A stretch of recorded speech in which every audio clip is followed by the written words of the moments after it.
চারটে কমন জিনিস মানুষকে সুখ দেয়, তাকে বলা হচ্ছে আহার, নিদ্রা, ভয়ময়ী তুনাঞ্চ সামান্য মেতাৎ পশুভিন্ন রানা। কিন্তু আমরা কি সকলের জন্য সুখের চিন্তা করছি এই বর্তমান সময়ে দাঁড়িয়ে? যদি না করি তাহলে আমরা ধর্মহীন হয়ে যাচ্ছি। মনোবুদ্ধি অহংকারী, বুদ্ধিটা পর্যন্ত আমি নয়, ওটা স্বতন্ত্র সত্তা, মনটা স্বতন্ত্র সত্তা, তাহলে আমি কি অহং ব্রহ্মাস্মি না, আরো কিছু দেখতে চাই, আরো কিছু চাই আমি। এই চাহিদাটাই আমার মৃত্যু। যেটা বিদেশে প্রচার হয়েছে, এরা একটা বর্বর জাতি ছিল, এটা একটা যাযাবর জাতি ছিল, এরা কিচ্ছু জানে না, এদের কোনো সংস্কার নেই, এদের কোনো শিক্ষা নেই, আমরা এদেরকে শিক্ষিত করেছি। আজকে দেখুন যারা এত গর্ব করেছে সেই দেশটার কি পরিণতি হয়ে গেছে।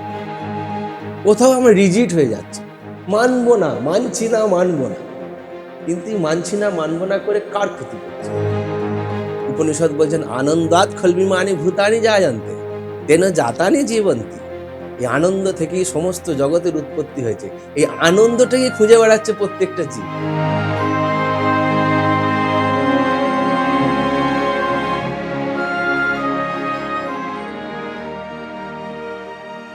নতুন পাতা সাথে নন্দিনীর আরও একটি নতুন এপিসোডে আপনাদের স্বাগত। আমি নন্দিনী, এই পডকাস্ট চ্যানেলের হোস্ট। আমরা প্রত্যেকটা এপিসোডে চেষ্টা করি নতুন নতুন কিছু বিষয় আপনাদের সামনে তুলে ধরতে। আজকে আমাদের আলোচনার বিষয় সনাতন ধর্ম। আমাদের সঙ্গে আজকে আমরা পেয়ে গেছি প্রেম মন্দির আশ্রমের সম্পাদক নির্গুণানন্দ ব্রহ্মচারী মহারাজজিকে। এই সনাতন ধর্ম শুধুই কি একটি ধর্ম? সনাতন ধর্মকে কি হিন্দু ধর্ম বলা যায়? আজকের যুক্তি তর্ক বিজ্ঞানের যুগে দাঁড়িয়ে সনাতন ধর্ম কতটা প্রাসঙ্গিক, এই সব নিয়েই আমরা আলোচনা করব আমাদের আজকের এই পডকাস্টে।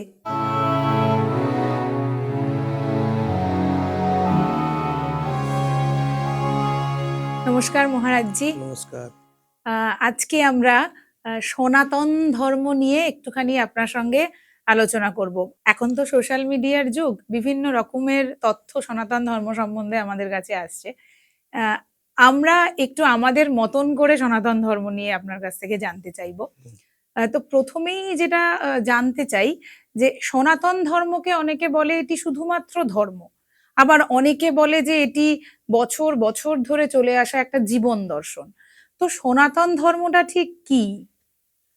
সনাতন ধর্ম হচ্ছে তার একটা, প্রথমেই বলি যে একটা মন্ত্রের মধ্যে দিয়ে সনাতন ধর্মের একটা ব্যাখ্যা আপনি পেয়ে যাবেন। সর্বে সুখিনঃ সন্তু, সর্বে সন্তু নিরাময়াঃ, সর্বে ভদ্রাণি পশ্যন্তু, মা কশ্চিৎ দুঃখ ভাগ ভবেৎ। এই মন্ত্রটার মধ্যে দিয়ে সনাতন ধর্মের বিকাশ, প্রকাশ, ব্যঞ্জনা যা বলুন তাই এর মধ্যে আসছে। ধর্ম মানে একটা আমার সুখী জীবন। ধর্মের মূল কথা হচ্ছে আমি সুখ পাচ্ছি কিনা। এরকম বলতে গেলে একটা চারটে কমন জিনিস মানুষকে সুখ দেয়। মানুষ কেন, সমস্ত জীব জগতের ভেতরে চারটে কমন ফ্যাক্টর আছে, তাকে বলা হচ্ছে আহার, নিদ্রা, ভয়ময়ী তুনাঞ্চ সামান্য মেতাৎ পশুভিন্ন রানাম। ধর্ম হিতেশাম অধিকো বিশেষ, ধর্মেন হীনা পশুভিঃ সমানা। পশুদের একটা ধর্ম আছে, সেই পশুর ধর্মটা মানুষের মধ্যেও বর্তমান আছে। যেমন আহার, নিদ্রা, ভয় আর মৈথুন, এই চারটে বাদ দিয়ে একটা জীব জগৎ চলতে পারে না। তাদের খাবারের দরকার আছে, তার ঘুমোবার দরকার আছে, আর তার একটা ভয় কাজ করে। এই প্রকৃতির মধ্যে প্রত্যেকটা জীব প্রত্যেকটা অবস্থা থেকে ভয় কাজ করে। এই ভয়টাকে আমাদের শাস্ত্রীয় ভাষায় 3 প্রকারের ভয় বলা হয়েছে: আদি দৈবিক, আদি ভৌতিক আর আধ্যাত্মিক। যেমন আমরা ভয় 3 ধরনের পাই।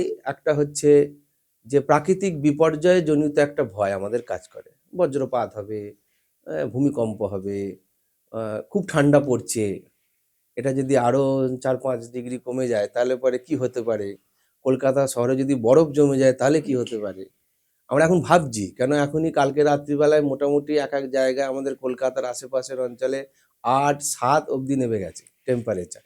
অকল্পনীয়, হ্যাঁ, একদম অকল্পনীয়। তাহলে এর মধ্যে মানুষ বাঁচবে কি করে? এই ভয়, এই ভয়কে জয় করাই হচ্ছে আমাদের বিজ্ঞান, যেটা একমাত্র মানুষ পারে। প্রত্যেক জীব নিজের মতন চিন্তা করে। দেখুন আপনি বাড়িতে যে পোষ্য কুকুরকে এখন আপনি সোয়েটার পরাচ্ছেন, কিন্তু রাস্তার কুকুররা তারা এই ঠান্ডা থেকে বাঁচবার জন্য আগুন খুঁজছে, গরম জায়গা খুঁজছে, মাটি খুঁড়ে ফেলছে, তারা সেখানে গিয়ে একটু আরামে কাঁপছে, কিন্তু সেই জায়গাগুলো খুঁজছে। প্রত্যেক জীবের মধ্যে এই প্রাকৃতিক যে একটা সমস্যা বা তার মধ্যে থেকে বাঁচার একটা প্রবণতা থাকে, এটা একটা ভয়। দ্বিতীয় ভয় হচ্ছে যে আমাদের জীবজন্তু জনিত ভয়, যে আমরা মানুষ বাড়ি তৈরি করছে, প্রত্যেকটা জীব তাদের নিজ নিজ প্রকৃতিতে নিজ নিজ একটা আবাসস্থল তৈরি করে। পাখি কিরম সুন্দর বাসা বাঁধে, এরকম ধরনের আমাদের মাছেদের দেখবেন জলের মধ্যে থাকে, কিন্তু তার মধ্যে জলের তলায় যখন ডিম পাড়ে তখন তারা একটা নিরাপদ জায়গা খোঁজে যেখানে ডিমগুলো বড় হবে। প্রত্যেকটা জীব নিজ নিজ একটা জগৎ তৈরি করে নিয়েছে। তাদেরও ভয় কাজ করে। কেন নিরাপদ জায়গা চাইছে? কেন তাদের এই ধরনের ভয় আসছে বলে। আর একটা ভয় হচ্ছে যেটা আমাদের মানসিক একে অপরের সঙ্গে জাতিগত ভয়, কন্ট্রাডাক্টরি ব্যাপার। দেখবেন বাঘ ও বনের মধ্যে বাঘ বাঘের সঙ্গে লড়ছে। আমরা সব থেকে আশ্চর্য হই, কুকুর এক পাড়ার কুকুর আর এক পাড়ার কুকুরের সঙ্গে লড়ছে। হুম। এই যে লড়াইটা, এটা কিন্তু সব সমাজে আছে। আজকে ভারত পাকিস্তানের সঙ্গে লড়ছে, আজকে আমেরিকা যে ঘটনাটা ঘটিয়ে দিল, আমরা অনেকে বলছি ন্যাক্কারজনক, কিন্তু কেউ বলছে না এটা করে ভালো হয়েছে। যাই হোক, কিন্তু একটা ভয়, এটাও একটা ভয়। এই একে তিন ভাবে ভাগ করা হয়েছে: আদি ভৌতিক, আদি দৈবিক, আর আধ্যাত্মিক। ভৌতিক মানে এই জীব জন্তু আদি, দৈবিক মানে বজ্রপাত ভূমিকম্প এগুলো, আর আধ্যাত্মিক যে ভয় সেটা হচ্ছে আমার মানসিক যে সমস্ত বিপর্যয় আসছে। আমি তো মনে করে নিতে পারি সারা বিশ্বটা এক, কিন্তু করতে পারছি কোথায়? এটা করতে করতে আমাদের পাড়ায় পাড়ায় ঝগড়া লেগে যাচ্ছে। সেই করতে করতে দেখবেন বাড়িতে বাড়িতে ভাইয়ে ভাইয়ে ঝগড়া হয়ে বেড়ে যাচ্ছে। যাচ্ছে। সেই করতে করতে ভয়, মানে ঝগড়াটা শুধু নয়, সেটার থেকে আমি আবার ভয়ও পাচ্ছি, আমার মামলা করে দেবে কিনা, অ্যাটাক করবে কিনা। আমরা মানুষের থেকে ভয় পাচ্ছি। তো এই জন্যে ইত্যাদি তিন প্রকারের যে ভয়, সেই জন্যে এই ভয়কে জয় করার নামই হচ্ছে বিজ্ঞান। আজ বিজ্ঞানের যত ডেভেলপমেন্ট আপনি দেখে নিন, সে আপনি আকাশে প্লেন ওড়ানো থেকে আর সাবমেরিন পর্যন্ত, আমাদের ওষুধপালার আবিষ্কার থেকে আর আমাদের সামাজিক চিন্তা ভাবনার পার্ক তৈরি করা ইত্যাদিগুলোও ধরে নিন। আজকাল মানসিক চিন্তা ভাবনার জন্য কত রকমের বিজ্ঞান প্রযুক্তি দিয়ে সাউন্ড থেরাপি, তারপরে আপনার ধরুন মেডিটেশন থেরাপি, এসব রেকি থেরাপি কত রকম চালু হয়েছে। এই সব কিছু হচ্ছে আমাদের এই ধর্মেরই একটা, বলতে গেলে একে জয় করার নামই হচ্ছে বিজ্ঞান, এবং এটাই বিজ্ঞান, এটার নামই বিজ্ঞান। সেটার কি না, সর্বে সুখিনঃ সন্তু, সবাই যাতে সুখে থাকতে পারে। এরই পুরো যত আপনি তলার দিকে আরো অ্যানালাইসিসে নামবেন, তত দেখবেন এইটা একটাই মূল কথা, সর্বে সুখিনঃ সন্তু। সনাতন ধর্ম এটা একমাত্র বললো যে সর্বে সুখিনঃ সন্তু, যে সারা বিশ্বের প্রত্যেকটা জীব যেন সুখে থাকতে পারে। সর্বে সন্তু নিরাময়াহা, প্রত্যেকে যেন নিরাময় থাকে। নিরাময় রোগ থেকে, মানসিক শারীরিক প্রত্যেক রোগ থেকে যেন তাদের নিরাময় হয়। আর একটা জিনিস সনাতন ধর্মের মূল কথা, সেটা হচ্ছে সর্বে ভদ্রাণি পশ্যন্তু, একে অপরের সঙ্গে যাতে ভদ্রতার সঙ্গে দেখে। আর এই তিনটে যদি থাকে, তাহলে মা কশ্চিৎ দুঃখ ভাগ ভাবে, কোথাও কারো কারো কাছে দুঃখ নেই। যার জন্য আমরা গাছকে পূজা করি, যার জন্য নদীকে পূজা করি, নদী তুমি ভালো থাকো, গাছ তুমি ভালো থাকো, আকাশ তুমি ভালো থাকো, জল তুমি ভালো থাকো। এই প্রাকৃতিক সম্পদগুলোকে আমরা দেবতা জ্ঞান করে, তাদের পুজো পাঠ করে, আমরা অশ্বত্থ গাছের পুজো করছি, জল দিচ্ছি, আমরা তুলসী গাছের পুজো করছি, জল দিচ্ছি। অনেকে বলবে যে এটার কি মানে আছে? না, তাদের প্রতি শ্রদ্ধা জানানো। তারা আমাদের অনেক কিছু দিয়ে আমাদের বাঁচিয়ে রাখার উপকরণ এগুলো। থ্যাংক ইউ দেওয়াটা যদি ধর্ম বিরুদ্ধ হয়, তাহলে বলবো যে এটা তাহলে কি মানব জাতির ধর্ম হচ্ছে, সনাতন ধর্ম হচ্ছে, একটা ছোট্ট কথা বলতে, সকলের সুখের চিন্তার নাম সনাতন ধর্ম।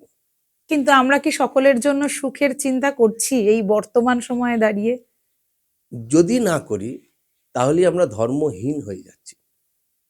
আমাদের ধর্ম, আমরা যত দেখবেন, আপনি রোজ যদি সকালবেলা উঠে এই চিন্তাটা করে সবাই সুখে থাকুক, কাউকে যেন আমার থেকে দুঃখ না পায়, সবাই যেন সুখে থাকে।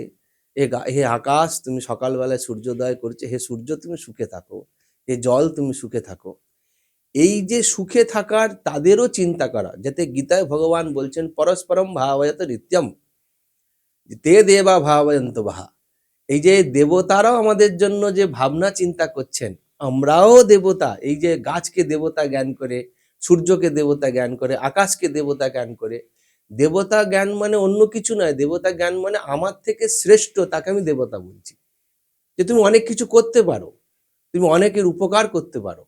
তাকে যদি আমরা একটা সিম্পল কাহিনী, যদি একটা মানুষকে, আমি একটা খুব ক্রুড টাইপের মানুষ, তাকে যদি আমরা বলি তুমি অনেক মানুষের উপকার করতে পারো, তুমি জানো তুমি কত উপকার করেছো, তার মধ্যে যদি এই তার বোধটাকে আমরা জাগিয়ে দিতে পারি, যার জন্য দেখবেন এখন আমাদের খুব একটা ভালোই হয়েছে যে কারাগার, জেল, এই শব্দগুলো কিন্তু এখন উঠে যাচ্ছে।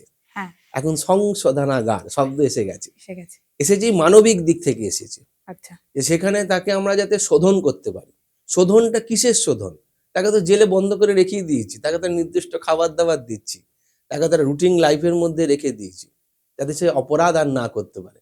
কিন্তু দেখা গেল যে তাতে বেরিয়ে আবার অপরাধী করছে। হ্যাঁ, কিন্তু যদি আমরা তাকে মানসিকভাবে তাকে শান্তির দিকে নিয়ে যেতে পারি, যার জন্য বিভিন্ন জেলেতে এখন, বড় বড় জেলেতে, তিহার জেলে পর্যন্ত, যে বিভিন্ন এই সমস্ত সামাজিক লোকের যাওয়ার ব্যবস্থা হয়েছে। তারা মেডিটেশন করাচ্ছেন, যোগ ব্যায়াম করাচ্ছেন। রবিশঙ্করজি তো এ নিয়ে জেলেতে, সারা ইন্টারন্যাশনালি বিভিন্ন দেশের জেলেতে কাজ করছেন। তারা সেখানে গিয়ে তাদের সুদর্শন চক্র শেখাচ্ছেন, মেডিটেশন শেখাচ্ছেন।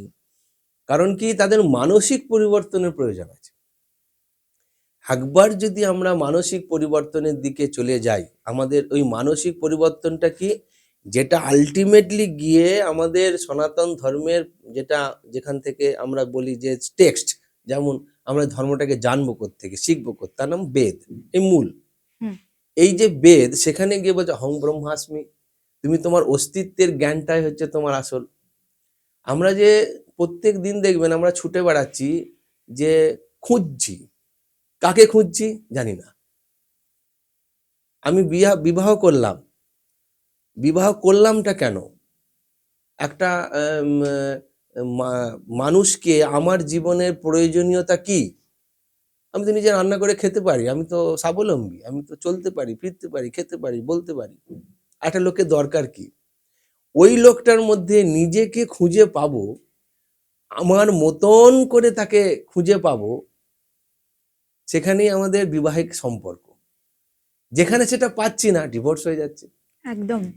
এবং এই ডিভোর্সের পরিমাণটা বোধহয় বেড়েওছে। শুধু তাই নয়, তারপরে সন্তান হলো, সন্তানকেও দেখবেন মা তার মতন করে মানুষ করতে চাইছে, আমার মতন হবে, আমি যেরকম বলবো তেমন চলবে, এই তুমি এটা করো না, এই তুমি ওটা করো না। সন্তানটা তার নলেজ অনুযায়ী 5 বছর, 7 বছর, 8 বছর, 9 বছর শুনলো। তারপরে তখন সে জগতের সঙ্গে যখন মিশছে, তখন তার অস্তিত্বের জ্ঞানটা তার মধ্যে আসে, না আমি একটা স্বতন্ত্র সত্তা, আমি ঠিক আমার মায়ের মতন নয়, আমি মা নয়, আমি একটা স্বতন্ত্র সত্তা। তখনই ক্লাস লাগছে। এটা বাড়তে বাড়তে যখন একটা জায়গায় যাচ্ছে, বলছে না বিয়ে করে আমার ছেলেকে আলাদা করে দেবো, কেন ম্যাচ হবে না। এখনকার দিনে দেখবেন কেউ কারোর সঙ্গে ম্যাচ করতে চাইছে না। না। কারণ আমি আমার মধ্যে খুঁজে আরেকজনকে পাবো, এটাই হচ্ছে আমাদের জগতের মনুষ্য জাতি বা অন্যান্য সবার মধ্যে একটা চেষ্টা। কিন্তু প্রসেসটাই গড়বড়, যেটা একমাত্র সনাতন ধর্ম বেদ বলছেন, যে সেই প্রসেসটা তুমি যত বাইরে নিজেকে খুঁজতে যাবে, তত তুমি হোঁচট খাবে।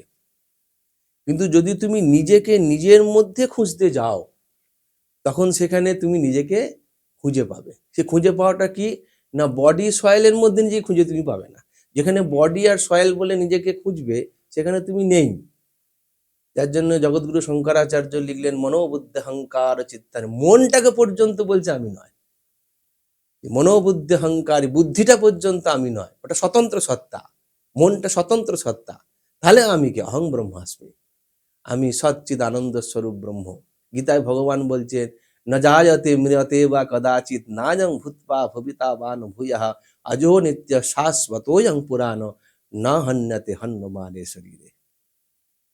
আমি সেই শাশ্বত সনাতন, আমার জন্ম নেই, আমার মৃত্যু নেই, আমার ভয় নেই, আমার দুঃখ নেই, আমার চঞ্চলতা নেই, আমি এক সে আনন্দ সত্তা। উপনিষদ বলছেন আনন্দাৎ খলবিমানি ভূতানি জায়ন্তে তেন জাতানি জীবন্তি। এই আনন্দ থেকেই সমস্ত জগতের উৎপত্তি হয়েছে। এই আনন্দটাকে খুঁজে বেড়াচ্ছে প্রত্যেকটা জীব। আর জীব দুঃখে মরতে, মৃত্যুকে দুঃখ পাচ্ছে কেন? কেন? যে মৃত্যুর মধ্যে আনন্দ খুঁজে পায়নি বলে। সেই জন্য একটা কথা আছে, খুব বিখ্যাত কথা, মরণরে তুহু মম শ্যাম সমান। মৃত্যুও যদি আমার শ্যাম সুন্দরের সমান হয়ে যায়, মৃত্যুটাও যদি আমার কাছে আনন্দদায়ক হয়, তাহলে মরতে তো আমাদের কোনো বাধা নেই। না, কিন্তু আমাদের তো মৃত্যু ভয় আছে। এইটাই তো, এই যে তিনটে ভয়ের কথা বললাম। কেন মৃত্যু ভয়? কেন না আমি আরো সুখে, আরো কিছুদিন সুখ প্রাপ্তি করতে, সুখটা কোথায় না বাইরের সুখ প্রাপ্তি করতে চাই। একটা ছেলে একটা বাড়িতে দেখবেন নাতিকে নিয়ে বৃদ্ধ বৃদ্ধাদের খুব আনন্দ। নাতিটা বড় হয়ে গেল, তা বলে ঠাকুমা তোমার তো 90 বছর বয়স হয়ে গেল, তা তুমি কি এখন মরতে চাও? সে বলবে না, নাতিটার বয়স হয়ে গেছে, ও বিয়ে করবে, পুতির মুখ দেখে তবে মরতে চাই। না আরো কিছু দেখতে চাই, আরো কিছু চাই আমার। এই চাহিদাটাই আমার মৃত্যু। আমি জানি ওই চাহিদাটা নিয়ে আমার কোনো লাভ নেই, ওটার সঙ্গে আমার কোনো সম্পর্ক নেই, তাহলেও সে যেন মনে হচ্ছে ওটার মধ্যে থেকে আমি নিজেকে আবার নতুন করে বাঁচবার একটা স্বাদ পাবো। এইটা থেকেই আমাদের মৃত্যুটার ভয় হয়।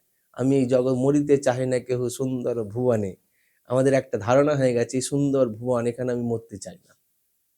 কিন্তু আলটিমেটলি এটাতে আমাদের যেটা গবেষণা, সনাতন ধর্ম মানে একটা লং টাইম গবেষণা। যদি আমি আমাদের শাস্ত্র মতটাকে বাদই দিই, শুধু বিজ্ঞানের মতটা নিই, তাহলে দেখুন বৈদিক যুগকে ডিক্লেয়ার করছে ঐতিহাসিকরা যে 10,000 বছর বৈদিক যুগ চলেছে। 10,000 বছর বৈদিক যুগ মানে সেখানে খালি কেবলমাত্র ঠাকুর দেবতা এসব না। বৈদিক সাহিত্য, বৈদিক সংস্কৃতি মানে একটা গবেষণা, যেখানে চড়ক এসছেন, সুশ্রুত এসছেন, যেখানে আমাদের আর্যভট্ট, বরাহমিহির এসছেন, যেখানে আমাদের বেদের বিশ্বামিত্র ঋষি যিনি গায়ত্রীর মতন মন্ত্রকে আবিষ্কার করেছেন। এই রকম ধরনের যে গবেষণা, এই দীর্ঘদিন তার গবেষণা চলেছে। আমাদের সনাতন ধর্ম আজকে আইকিএস নিয়ে খুব, ইন্ডিয়ান নলেজ সিস্টেম নিয়ে খুব এখন চর্চা চলছে। যে আমাদের ভারতবর্ষে সত্যি করে কি কিছু ছিল না, যেটা বিদেশে প্রচার হয়েছে, এরা একটা বর্বর জাতি ছিল, এটা একটা যাযাবর জাতি ছিল, এরা কিচ্ছু জানে না, এদের কোনো সংস্কার নেই, এদের কোনো শিক্ষা নেই, আমরা এদেরকে শিক্ষিত করেছি। আজকে দেখুন যারা এত গর্ব করেছে সেই দেশটার কি পরিণতি হয়ে গেছে। কিন্তু উল্টো দিক থেকে যদা যদা হি ধর্মস্য গ্লানির্ভবতি ভারত অভ্যুত্থানমধর্মস্য তদাত্মানম সৃজাম্যহম। যদি এইটাকে আমি গীতার ভগবানের কথাটাকে মেনে নিই, আবার অভ্যুত্থান হচ্ছে। আমরা কাকে খুঁজছি? নতুন কিছুকে খুঁজছি না, আমরা পুরনোটা থেকে নতুনকে খোঁজার চেষ্টা করছি। যার জন্য আমাদের একটা শব্দ আছে পুরাণ, এই শব্দটা আপনারা শুনেছেন, যেমন ব্রহ্মপুরাণ, ব্রহ্মবৈবর্ত পুরাণ। এই পুরাণ শব্দটার অর্থ বলছে পুরা নবং ভবতি ইতি পুরাণম। বানানটার তফাৎ আছে, পুরাণও নয়, পুরাণ। পুরাণ শব্দের বলছে পুরা নবং ভবতি ইতি পুরাণং, তুমি নব নব রূপে এসো, তার নাম পুরাণ। গীতা আপনি একবার পড়লে আপনার পড়া হবে না, আবার পড়বেন। একটা শব্দ গীতাকে নিয়ে আপনি যদি চিন্তা করেন, যে ধরুন আমার খুব প্রিয় শব্দ অনিকেত স্থিরমতি ভক্তিমান মে প্রিয় নরহা, যে আমরা একটা, আমাদের একটা এখনকার দিনের কনসেপ্ট, ভগবানকে আমি যেমন রাখবো ভগবান তেমন থাকবে। তার মানে ভগবানকে আমি আমার মতন করে পেতে চাইছি। কিন্তু গীতার কনসেপ্ট দিচ্ছেন না, তোমাকে ভগবানের মতন হতে হবে। ভগবানের মতন হতে গেলে কি করতে হবে? ডিসিপ্লিন লাইফে তোমায় যেতে হবে। ডিসিপ্লিনটা মানে আমাকে কেউ বলে দেওয়া, ডিসিপ্লিন নাই মানে একটা কিছুকে প্রাপ্ত করতে গেলে আপনাকে সেখানে যেতে হবে। আজকে সাধারণ ব্যাপার দেখুন, একটা পুলিশ, সে সিভিল ড্রেসে আছে, সে রাস্তায় গিয়ে যদি হম্বি তুম্বি করে কেউ মানবে? একদমই নয়। কিন্তু সে যদি যখন ড্রেস পরে রাস্তায় নামবে, সেটা যদি কনস্টেবলও হয়, হাবিলদারও হয়, তাকে দেখবেন এই রাস্তায় পুলিশ আছে, আজকে আমাদের সমাজে চিন্তা করে দেখুন যে একটা ডাক্তার, আমি একটা খুব মজার কথা বলবো, আমাদের রিসার্চি ঘটনা, আপনি জানবেন, চিনবেন, নামটা বলছি না। সে সবে মেডিকেলের 4th ইয়ার পড়ছে, পাস করেনি। সে কলেজ থেকে ফিরছে, একটা রাস্তায় অ্যাক্সিডেন্ট হয়েছে, প্রচুর জ্যাম রাস্তা হয়ে গেছে, মারামারি চলছে, ইট ছোঁড়াছুঁড়ি চলছে। তার মধ্যে সে বাড়ি ফিরছে, গাড়ি করে বাড়ি ফিরছে। সে তখন দেখলো যে আমি বাড়ি যাব কি করে। হুম। তখন সে বুদ্ধি করে করলো কি, নিজের স্টেথোটাকে গলার মধ্যে দিয়ে সে তখন গাড়ি থেকে নেমে বলে, তাড়াতাড়ি আমাকে আমার গাড়িটা পাস করে দাও, একটা অপারেশন আছে। সেটা বলা মাত্রই 2-4 জন শুনতে শুনতে সব ঝগড়া থামিয়ে দিয়ে, এই ডাক্তারবাবুর গাড়ি যাচ্ছে, তাড়াতাড়ি ছেড়ে দে। ডাক্তারবাবু বেচারা মরণাপন্ন রুগীকে আপনারা যদি এরকম করেন তাকে বাঁচাতে পারবো না।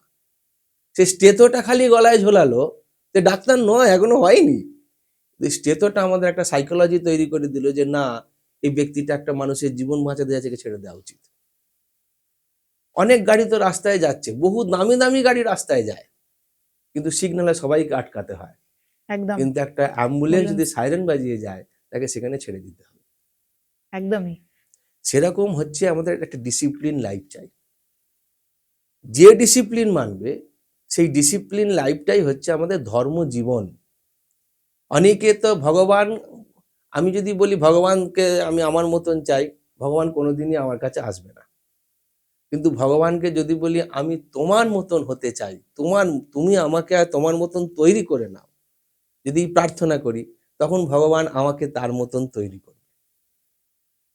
আমরা যদি কোনো শিক্ষকের কাছে গিয়ে বলি যে আমি সব জানতাম, তাহলে শিক্ষক আমাকে কিছু শেখাবে? বলে, স্যার আমি কিছু জানি না, আপনি আমাকে শেখান, আমি আপনার কাছে শিখতে এসেছি। সে দেখবেন হাতে ধরে দিন রাত এক করে আপনাকে ফর্মুলার পর ফর্মুলা দিয়ে আপনাকে বোঝাবার চেষ্টা করছে, আপনাকে জানাবার চেষ্টা করছে। সেরকম ভাবে আমাদের এই এই বেসিক কমন ব্যাপার থেকে আমরা সরে যাচ্ছি, জিনিসটার ভুল ব্যাখ্যা করে কোথাও আমরা রিজিড হয়ে যাচ্ছি, মানবো না, মানছি না, মানবো না। কিন্তু এই মানছি না, মানবো না করে কার ক্ষতি করছি? নিজের। নিজের ব্যক্তিগত লাইফের ক্ষতি করে ফেলছি। আজকে ধরুন, আজকে একটা খুব ধর্মের চিন্তা আলোচনা, আমাদের সনাতন ধর্ম বলছে যে মায়েদের, যারা মা হবেন বা বিবাহিত স্ত্রী হবেন, তার নির্দিষ্ট একটা পোশাক আছে। তারা নির্দিষ্ট পোশাক পরে বেরোবে, পায়ে আলতা পরে বেরোবে, মাথায় সিঁদুর দিয়ে বেরোবে। সেটা দিয়ে যখন সে রাস্তা দিয়ে একটা আইডেন্টিটি নিয়ে বেরোচ্ছে, বা তার নির্দিষ্ট পোশাক নিয়ে সে বেরোচ্ছে, তাকে দেখে একটা পুরুষ মানুষের যে রিয়াকশন হবে, আর সেই স্ত্রী যদি এই সমস্ত চিহ্ন আদি কিছু না ধারণ করে আমি আধুনিক বলে যদি আমি বেরোই, তাহলে তার প্রতি দৃষ্টিটা স্বাভাবিকভাবে, প্রাকৃতিক নিয়ম, অন্যরকম হবেই হবে। অন্যরকম হবে। তাহলে সেলফ ডিফেন্স নেবার জন্য আমাকে একটা অনুশাসন দেওয়া হলো যে তুমি বিবাহিত, তোমাকে সমাজের অন্য পুরুষদের লোলুপ দৃষ্টি থেকে বাঁচবার জন্য একটা আইডেন্টিটি দিয়ে দেওয়া হয়েছে। তো তুমি সেটা যদি মেনটেন করো, তাহলে পরে তুমি এর থেকে বাঁচতে পারো। স্বাধীনতা দেওয়া হয়েছে, তুমি রাস্তায় নিজের মতন চলতে পারো, ফিরতে পারো, ঘুরতে পারো, ভাবতে পারো। কিন্তু তুমি যদি এই সামান্য আইডেন্টিটিটা যদি তুমি নিয়ে চলো, তাহলে তোমাকে রাস্তায় হয় কাকিমা বলবে, নয় বৌদিদি বলবে, নয় তোমাকে মাসিমা বলবে, কিছু না কিছু একটা তোমাকে মা সংযুক্ত শব্দ দিয়ে সমাজে তোমার একটা প্রতিষ্ঠিত জীবনকে তোমাকে দিয়ে দেবে।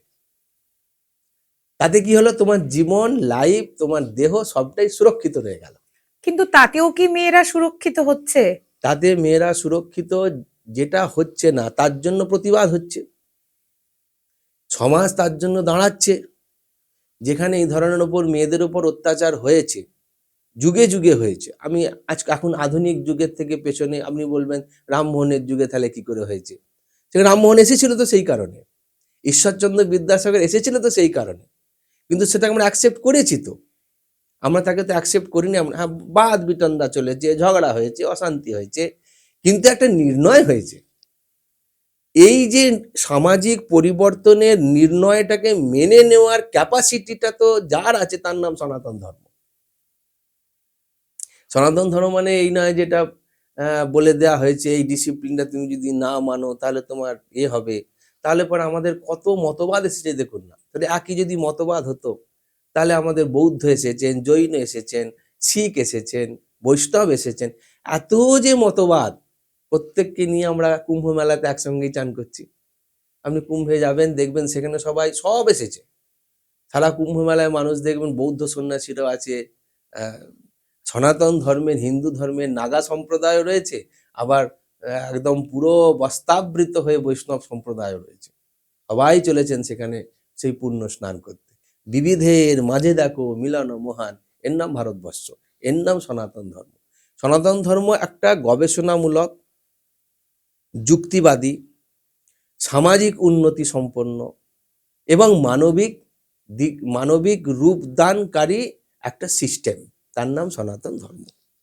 কিন্তু কেউ যদি আমাকে জিজ্ঞেস করে যে সনাতন ধর্মের বয়স কত, তখন আমার উত্তরটা তার জন্য কি হওয়া উচিত? সনাতন ধর্মের বয়স কত এটা তো বলা খুবই মুশকিল বিষয়।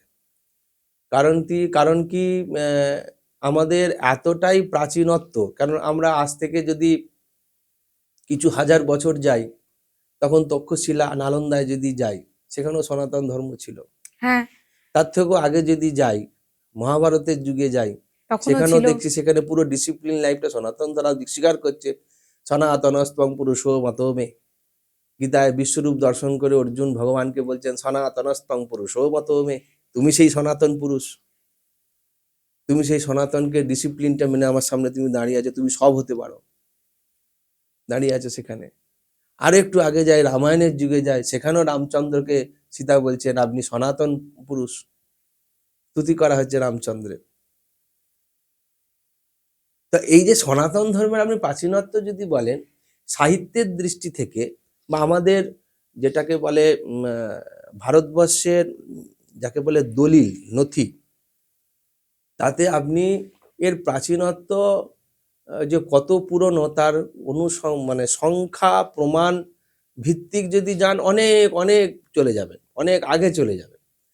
মধ্যে কথা, ভারতবর্ষের বর্তমান যে সমাজ দাঁড়িয়ে আছে, এখন যারা হিন্দুইজমটাকে মানছেন, হিন্দু যারা বলে নিজেদের মানছেন, বা নিজেদের ভারতবর্ষের আমরা হিন্দু অরিজিন বলে মানছেন, যেমন বৌদ্ধরা, এরা হিন্দুর থেকে পাট আলাদা হয়েছে।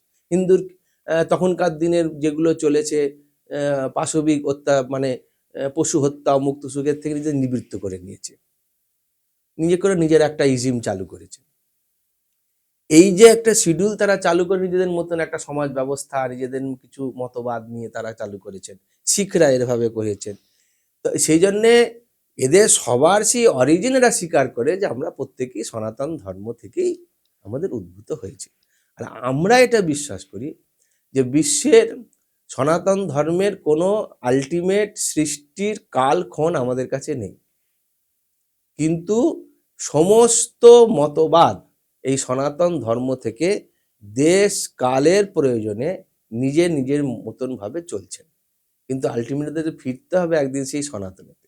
সেই সূর্যকে থ্যাংক ইউ দিতে হবে, গাছকে থ্যাংক ইউ দিতে হবে, জলকে থ্যাংক ইউ দিতে হবে, মানে পরিবেশকে থ্যাংক ইউ দিতে, যদি না দিই, এই নিজেদের মধ্যে এইভাবে আমরা যদি চলতে থাকি, তাহলে পরে আমরা নিজেদের বিভাজন করতে থাকি। যদিও প্রত্যেকটা একটা বিজ্ঞান যেটা বলে যে প্রত্যেকটা জিনিস সৃষ্টি হয় বিভাজন নীতিতে, সংঘবদ্ধ নীতিটা নেই, বিভাজন নীতিটাই একটা যাকে বলে প্রাকৃতিক নিয়ম। সূর্য সৃষ্টি হলে তো হয়েই গেছে, আর তো কিছু দরকার ছিল না, কিন্তু সূর্যও নিজেকে ভেঙে একটা আরো গ্রহ উপগ্রহ তৈরি করে দিল। পৃথিবীও নিজেকে ভেঙে ফেললো, একটা চাঁদ সৃষ্টি করে ফেললো। আরো হয়তো লক্ষ কোটি বছর পরে আবার চাঁদও নিজেকে ভাঙবার চেষ্টা করবে, করে সে তারও একটা উপগ্রহ তৈরি করে ফেলবে। ডিউরেশনটা আমার জীবনে হয়তো না হতে পারে, কিন্তু প্রত্যেকের যেটার পরমায়ুর বিষয়টা আছে, যেমন একটা মশার যে পরমায়ু বিজ্ঞান বলছেন, তার থেকে টিকটিকির পরমায়ু বেশি। আবার টিকটিকির যা পরমায়ু, একটা কুকুরের পরমায়ু বেশি। আবার একটা কুকুরের থেকে একটা বাঘের পরমায়ু বেশি। সেরকম করতে করতে একটা মানুষের পরমায়ু তার থেকে বেশি। মানুষের থেকে একটা গাছের পরমায়ু আরও বেশি। গাছের থেকে একটা পাহাড়ের পরমায়ু আরও বেশি। কে কতদিন পৃথিবীতে থাকবে, যে যত আমাদের মতে বলে যে যত শান্ত সে তত বেশি দিন থাকবে। দেখুন পাহাড় কি শান্ত, বেশি দিন থাকবে। আমাদের থেকে গাছ কত শান্ত, আমাদের থেকে বেশি দিন থাকবে। মানুষ অন্যান্য জীবের থেকে শান্ত, তারা একটু বেশি দিন থাকবে। আবার মশা এত চঞ্চল, সে সবসময় উড়ে বেড়াচ্ছে, নিজের শক্তিকে অল টাইম ক্ষয় করে যাচ্ছে, 1 থেকে 1.5 দিন তার পরমায়ু। কিন্তু মানুষের মধ্যে তো হিংসার প্রবণতাটা অনেক বেড়ে যাচ্ছে। মানুষের মধ্যে হিংসা প্রভাব বেড়ে যাবার এটাই একটা মূল লক্ষ্য, মানে মূল কারণ বলে আমাদের মনে হয়, বা এটা একটা মানে থিওরিটিক্যালি আপনি চিন্তা করেও দেখবেন যে মানুষের মধ্যে হিংসা বেড়ে যাবার কারণ হচ্ছে যে আমি আমার ভালোটা চাইছি, সেলফ ইন্টারেস্ট। আজকে আমেরিকা বলছে যে আমেরিকা ফার্স্ট, আজকে রাশিয়া বলবে রাশিয়া ফার্স্ট, আজকে ভারত বলছে ইন্ডিয়া ফার্স্ট। মানে আমরা আমার দেশের চিন্তা আগে করব, তারপরে তোমার চিন্তা করব। কেন না, আমার দেশের যা মানব সম্পদ আছে তাদের নিত্য নৈমিত্তিক চাহিদা পূরণ আগে হবে, তবে তোমাদের কথা আমি ভাববো। কিন্তু সনাতন ধর্ম এই রকম ব্যারিয়ারের মধ্যে নিজেকে রাখতে চাইছে না। তাদের যেটা দিয়ে শুরু করেছিলাম যে সর্বে সুখিনঃ সন্তু, যে আমার উদ্বৃত্ত দিয়ে আমি আরেকজনকে সাপোর্ট দেব, তার যেটা নেই সেও সেরকম মানসিকতার হবে, সেটা দিয়ে আমায় সাপোর্ট দেবে। এই নীতি যতক্ষণ সারা বিশ্বে থাকবে, তাহলে সারা বিশ্বের একটা নির্মাণ হওয়ার পেছনে বিভিন্ন ধরনের G70, G20 এরকম নানা রকম ধরনের গঠন করার মূল কারণই ছিল যে পরস্পরের আদান প্রদানের মধ্যে দিয়ে আমরা একটা উন্নত পৃথিবী নির্মাণ করব। কিন্তু যখনই সেটা আমার রাজনৈতিক কারণে আমি যখন নিজেকে বেশি দিন প্রতিষ্ঠিত রাখবার দিকে যাচ্ছি, ইন্টারেস্টটা কেবলমাত্র আমার একটা ব্যক্তি জীবনের মধ্যে নিয়ে চলে আসছি, তখনই সমস্যাটা তৈরি হচ্ছে। যে নীতি আমাদের বাড়িতে দেখুন, একান্নবর্তী পরিবার, কে কত টাকা রোজগার করলে কেউ জানতে পারলো না। বাড়ির একজন মা ছিলেন, বাড়ির একজন বাবা ছিলেন, তার হাতে সবাই অর্থ তুলে দিত, তিনি সবাইকে সমান খাওয়া দাওয়া, সমান বাসস্থান, বাড়ির প্রত্যেকটা ছেলে মেয়েদের সমানভাবে তাদের চর্চা করার, বড় করার একটা মানসিকতা নিয়ে একটা একান্নবর্তী পরিবারে 50টা 60টা করে দৈনিক সকাল বিকেল পাত পড়ছে, কারোর কিছু বক্তব্য নেই। আমরা বিভাজিত হলাম, আমরা বিবাহের এখন একটা সমাজে চলছে যে বিয়ে করা মানে আলাদা হয়ে থাকা। সেটা যেই হলো তখন আমি আমার ছেলে মেয়ে, আবার সেইখান থেকে আমার ছেলে মেয়েকে আমি হায়ার এডুকেশনের জন্য বড় জোর 15-16 বছর আটকে রাখতে পারছি আমার কাছে। তারপরে আমি তাকে আবার একটা লাইফ দিয়ে দিচ্ছি, তুমি তোমার মতন আলাদা এডুকেশন নাও, সেখানে থাকো, সেখানে পড়ো, বিদেশ যাও, বাইরে যাও। সেখানে গিয়ে তার মতন সে বড় হয়ে সে আর আমার এই লাইফে, আমার এই পরিবেশে আর ম্যাচ করতে পারছে না। সে বিবাহিত জীবনের আগেতেই আলাদা থাকার প্রবণতা তার, নিজের মতন বড় হব। তাহলে ব্যক্তি হলো কি, সে 51 60 জনের যে শেয়ারিংটা ছিল, 60 জনের সুখ দুঃখটা যে একভাবে একটা পরিবারের মধ্যে ছিল। এই যে রাত্রিবেলা কারো হার্ট অ্যাটাক করলে বাড়ির 59টা ব্যক্তি ওই একটা ব্যক্তির উপর ঝাঁপিয়ে পড়ার প্রবণতা ছিল। বাড়িতে একটা নতুন শিশু এলে পরে ওই 59টা ব্যক্তি বা 60টা ব্যক্তি 61 নম্বর ব্যক্তিটাকে পরিবারের মধ্যে অ্যাকসেপ্ট করার যে প্রবণতা ছিল, এটা হারিয়ে গেল। সেইটা আমি আবার একটা টাইমলি পেতে চাইছি, কিন্তু আর উপায় নেই। অনেক দূর আমরা পথ এগিয়ে চলে এসেছি। এইখান থেকে আমাদের এই যে আমি একা থাকবো বা আমি আমার মতন সুখে থাকবো, আমাকে কেউ খবরদারি করবে না, আমার ডিসিপ্লিনটা আমার কাছে, আমি কারো অনুশাসন মানবো না, আজকে আমরা একটা ব্যক্তিগত জীবনে করতে পারছি, আইন সম্মত দিচ্ছে। তাহলে আমাদের পুলিশকে যদি সেইভাবে দিয়ে দেওয়া হয়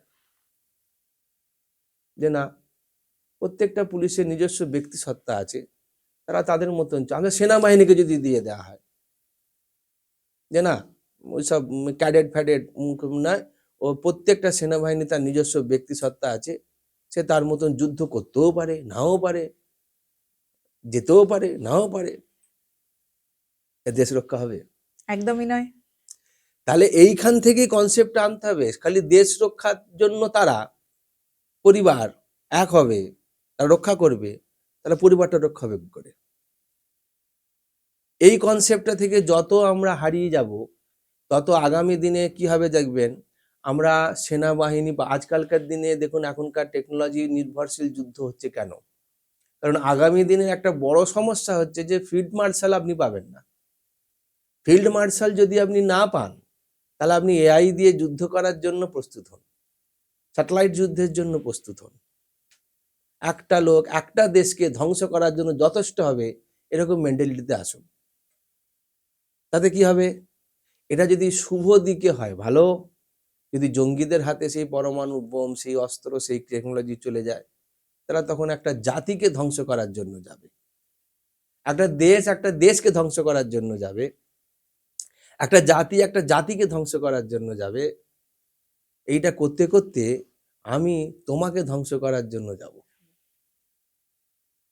এই জন্য ধর্ম, যে প্রত্যেকের যদি আমরা নিজস্ব ডিসিপ্লিন লাইফ থেকে যত বেশি দূরে চলে যাব, তত বেশি কিন্তু আমরা সামাজিক উন্নতির নামে অবক্ষয়ের দিকে, একাকিত্বের মধ্যে পরিণতি, ধ্বংসের দিকেই যাব। তাহলে এত হাজার হাজার বছর ধরে চলে আসা এই চিরন্তন সনাতন ধর্মের তো পরিবর্তন হয়েছে। ধর্মের পরিবর্তন হয় না। যদি আমরা তাই মনে করে নিই, তাহলে আজকে চিন্তা করুন, সূর্য তার নিয়মে ওঠে। এখন আমরা দেখে আসছি পূর্ণিমার দিন, অমাবস্যার দিন নদীতে বান আসে। এখন আমরা দেখে আসছি বৃক্ষের ফলটা, বট গাছ আম দেয় না, আম গাছ থেকে জাম ফল পড়ে না।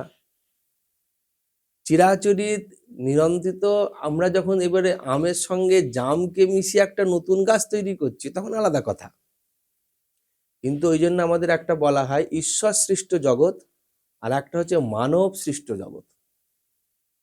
ঈশ্বর সৃষ্ট জগৎ হচ্ছে নেচার, যেগুলো ছাড়া মানব জীবনের কোনো অস্তিত্ব নেই। আপনি মরুভূমিতে কলকাতা শহর তৈরি করতে পারবেন না। কলকাতা শহর তৈরি করতে গেলে গঙ্গা চাই। কলকাতা শহর তৈরি করতে এখানে একটা কাছাকাছি সুন্দরবন চাই।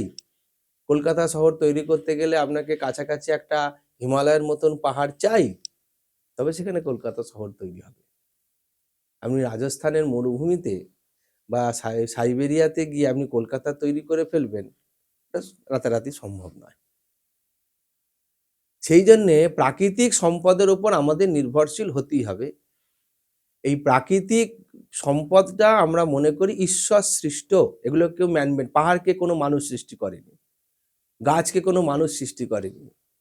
মানুষ কি সৃষ্টি করেছে?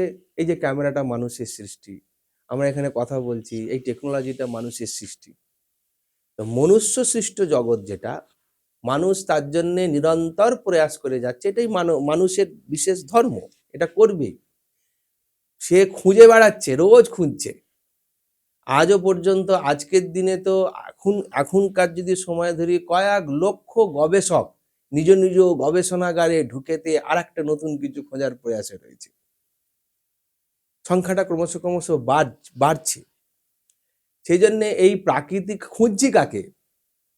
মানুষ সৃষ্টি করছে কোনটাকে? আমরা যদি একটুখানি চিন্তা ভাবনা করে দেখি, নতুন তো কিছুই সৃষ্টি করলো না। না, এই প্রাকৃতিক সম্পদটাকেই হেরফের করে দিয়ে নতুন একটা কিছু ভাবনা চিন্তা করছে।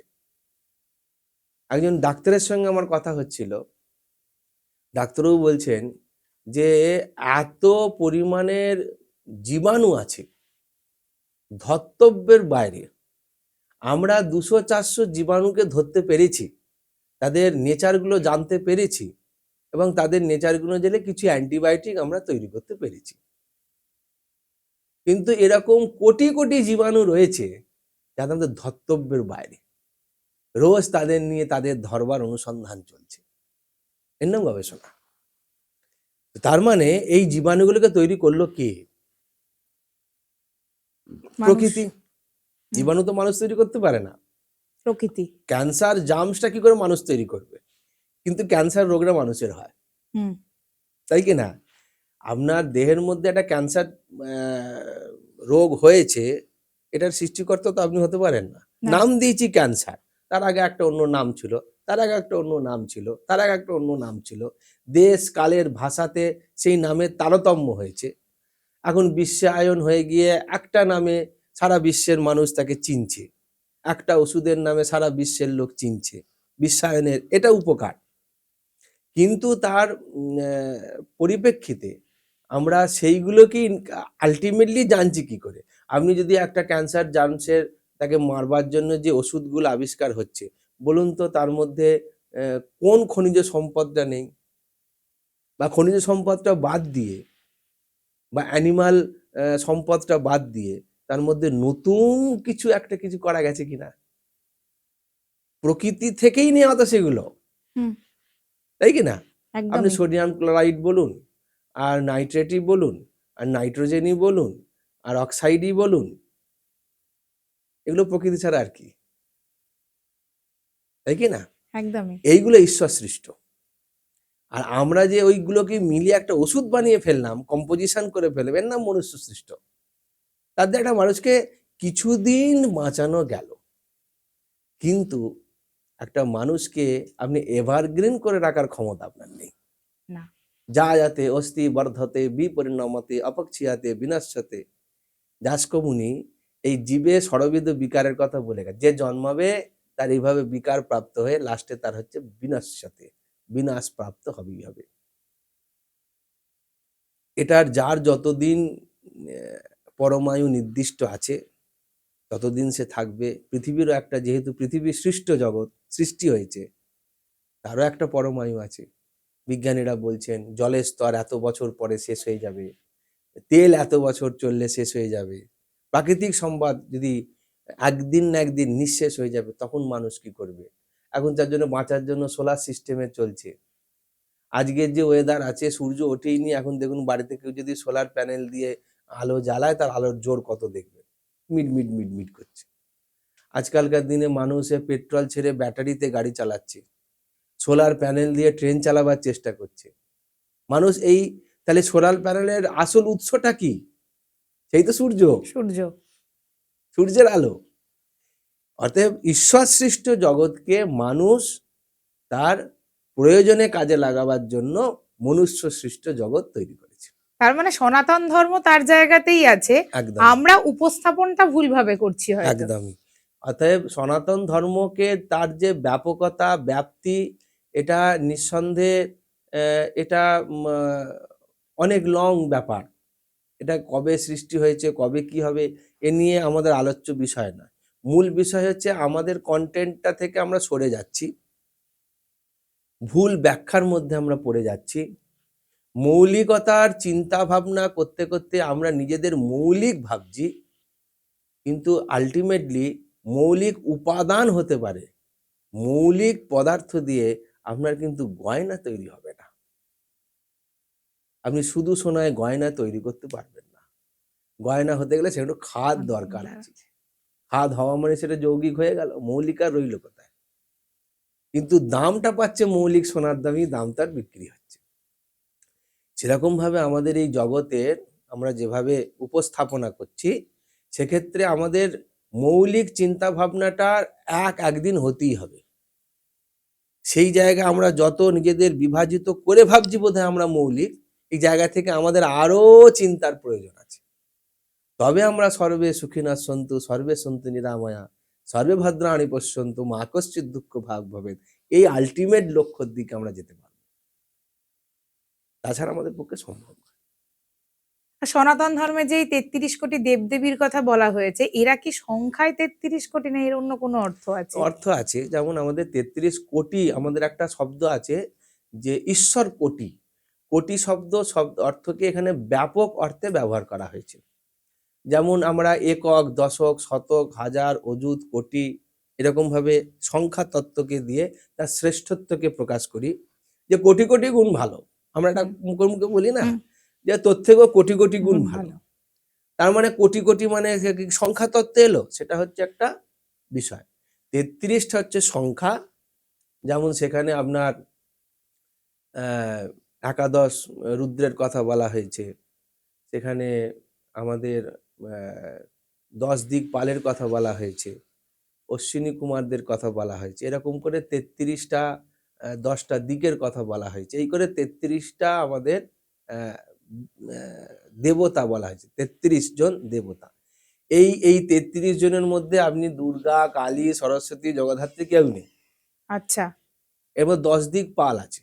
10 দিক পাল মানে পূর্ব, পশ্চিম, উত্তর, দক্ষিণ, নৈঋত, বায়ু, এই যে 10 দিক, যারা আমরা 10 দিক থেকে আমাদের রক্ষা করছেন। একাদশ রুদ্র আছে। একাদশ রুদ্র মানে সেখানে যেখান থেকে আমাদের সমস্ত কিছুর এই যে সৃষ্টি তত্ত্বটাই রুদ্র থেকে এসেছে, আমরা যেটা মানি। সেই রুদ্র না থাকলে পরে সৃষ্টিটাই হতো না। আর সৃষ্টিটা হয়েছে একটা ধ্বংসের থেকে। আমরা রুদ্র হচ্ছে ধ্বংসের দেবতা। ধ্বংসের থেকে যে সৃষ্টি তার নাম রুদ্র। কারণ দেখবেন আগুন থাকলেই আপনার দেখুন একটা ভেপার উঠছে, জলকে গরম করছে। তো জলটা গরম হওয়ার কারণটা কি? তার তলায় নিশ্চয়ই আগুন আছে বা তাকে হিট করা হয়েছে। কিন্তু সেই বাষ্প যেটা আগুনটা জলটা গরম হয়েছে তাকে আপনি ছুঁতে পারবেন না। কিন্তু তার উপরে একটা থালা ঢাকা দিয়ে দিন, দেখবেন সেই থালাটা তুললে তার মধ্যে একটা সেই ঘর্মবিন্দুর মতন একটা জল সেখানে লেগে আছে, মানে সেই বাষ্পটা গিয়ে আবার জল হয়েছে। দুর্গা, কালী, লক্ষ্মী, সরস্বতী এরা না থাকে, তাহলে এদের সৃষ্টি কোথা থেকে হয়েছে? এদের সৃষ্টিটা আমাদের পৌরাণিক সৃষ্টি। আমাদের ওই জন্য বলা হচ্ছে সাধকানাম হিতার্থায় ব্রহ্মণ রূপকল্পনা। আচ্ছা, অর্থাৎ সেই অখণ্ড এক সর্বব্যাপ্ত যে চৈতন্য সত্তা ব্রহ্ম, তাকে আমি আমার মতন উপাস্য করে তাকে আমি চেয়েছি। যেমন আমরা প্রত্যেকটা পুজো পাঠের সঙ্গে যারা যুক্ত দেখবেন, প্রত্যেকটা পুজো করতে গেলে যে কোনো দেবতার একটা ন্যাস করতে হয়, বলে আমরা বলি ন্যাস করা। তার মধ্যে একটা ন্যাস থেকে ঋষ্যাদির ন্যাস। আচ্ছা, মানে সেখানে ধরুন অশ্ব দুর্গা মন্ত্র, দুর্গা পুজো অশ্ব দুর্গা মন্ত্রস্ব নারদ ঋষি গায়ত্রী ছন্দ শ্রী দুর্গা দেবতা। আচ্ছা, এই অশ্ব মন্ত্র মানে এই দুর্গা মন্ত্রের যিনি উপাসক তিনি হলেন নারদ ঋষি। আচ্ছা, তিনি যে ছন্দে এই মন্ত্রটাকে পাঠ করেছিলেন সেটা ছিল গায়ত্রীর ছন্দ। আর তিনি যে দেবতাকে উপাসনা করেছিলেন তিনি হচ্ছেন দুর্গা দেবতা। এরকম কালীর আলাদা, অশ্ব কালিকা মন্ত্রস্য মহাকাল ভৈরব ঋষি। হ্যাঁ, এরকমই মহাকাল ভৈরব তিনি এই কালী দেবতার উপাসনা করেছিলেন। এইরকম কোনো না কোনো যাকে বলে ঋষি কল্প ব্যক্তি, তারা সেই অখণ্ড চৈতন্য থেকে তার মতন করে তিনি উপাসনা করে কোনো না কোনো একটা শক্তিকে তিনি তার সামনে হাজির করেছিলেন। সেই রূপটা তিনি কল্পনা করেছিলেন। তিনি বলেছেন যে তং হে দুর্গা দশ প্রহরণ ধারিণী, দশ প্রহরণ ধারিণী তিনি তাকে দেখিয়েছেন। তার ব্যাখ্যা অনেক আছে, কেন তার 10টা হাত ইত্যাদি, অত মধ্যে আমি যাচ্ছি না। কিন্তু এই যে কল্পনা শক্তিটা, এই কল্পনা শক্তিটা কোনো না কোনো ঋষির দ্বারা সম্পন্ন হয়েছে। সেই জন্য এদের মর্তের দেবদেবী বলা হয়। আমরা কল্পনা করি যে তিনি কৈলাসে থাকেন, অমুক থাকেন, তুসুক থাকেন, সব ঠিক আছে। কি করতে পারেন তিনি? তিনি অঘটিত ঘটনা পটীয়সী। তিনি অঘটনীয় ঘটনাকেও ঘটনা রূপ দান করতে পারেন, এমন তিনি তার শক্তি আছে।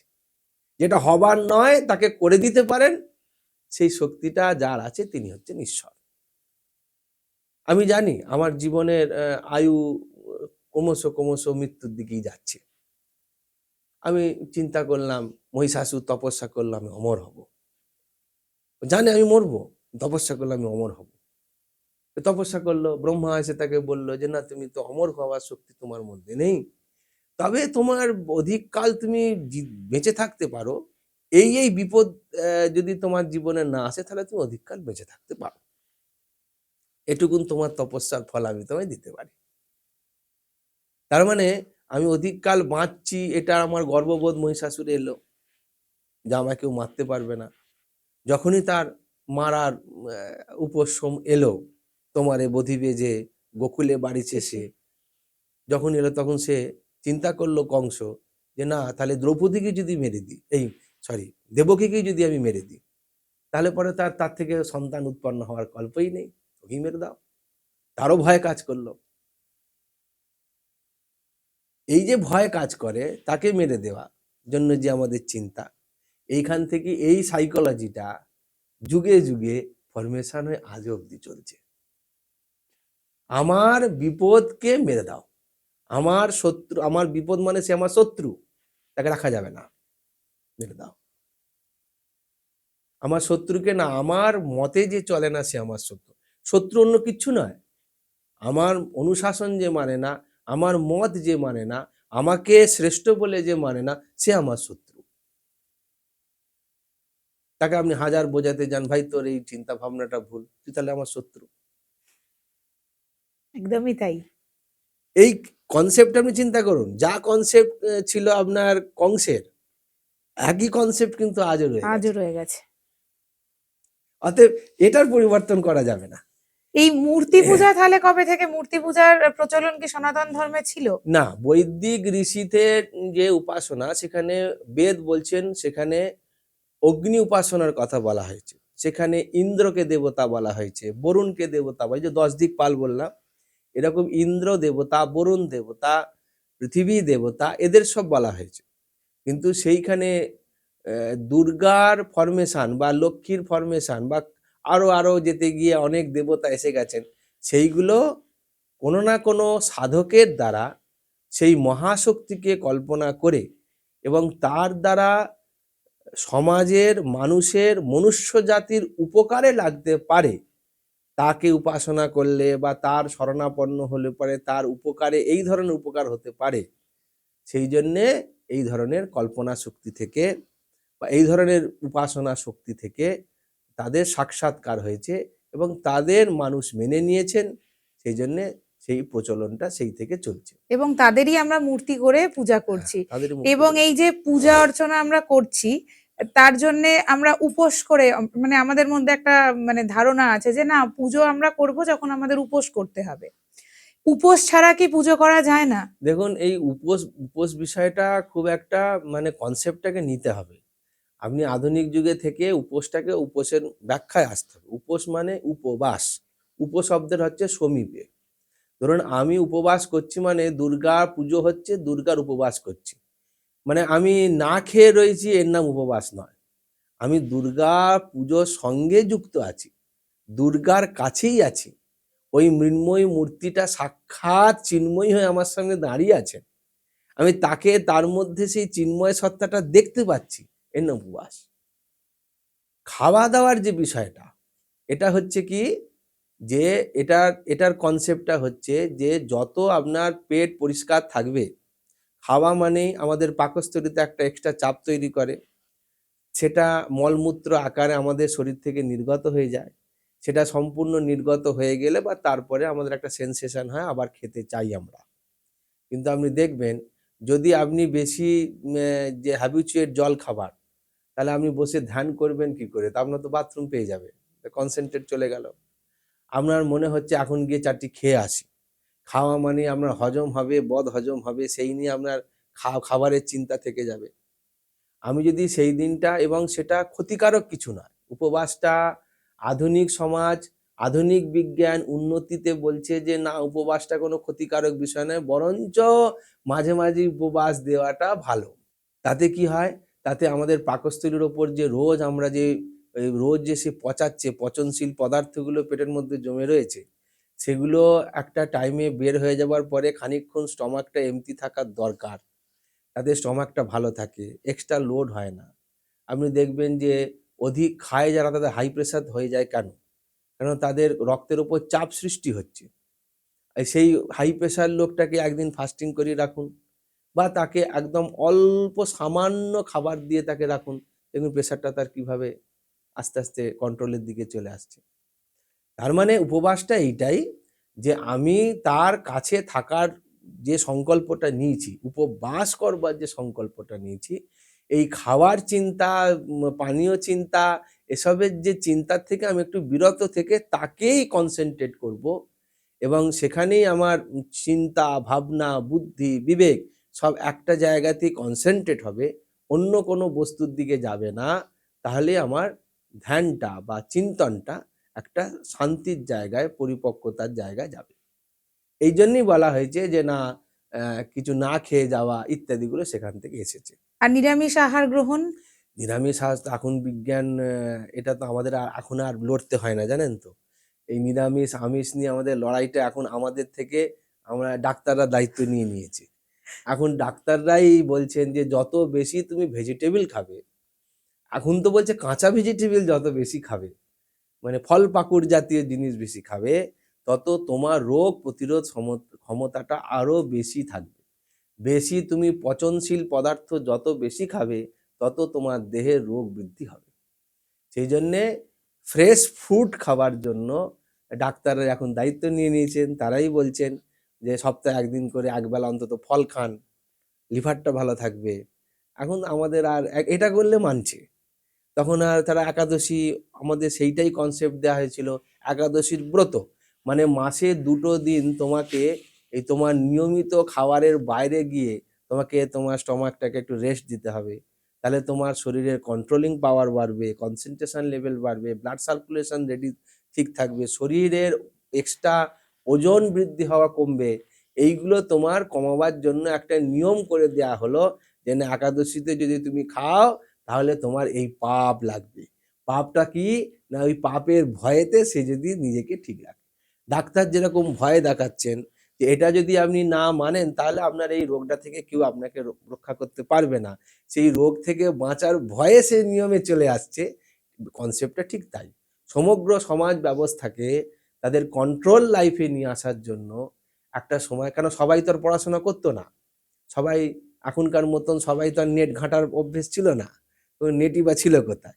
কিন্তু কোনো আচার্য ব্যক্তির আদেশ নির্দেশ পালন করবার তাদের একটা প্রবণতা ছিল যে না, উনি বলে দিয়েছেন মানে এটা করতে হবে, তার দ্বারা আমি ভালো থাকবো।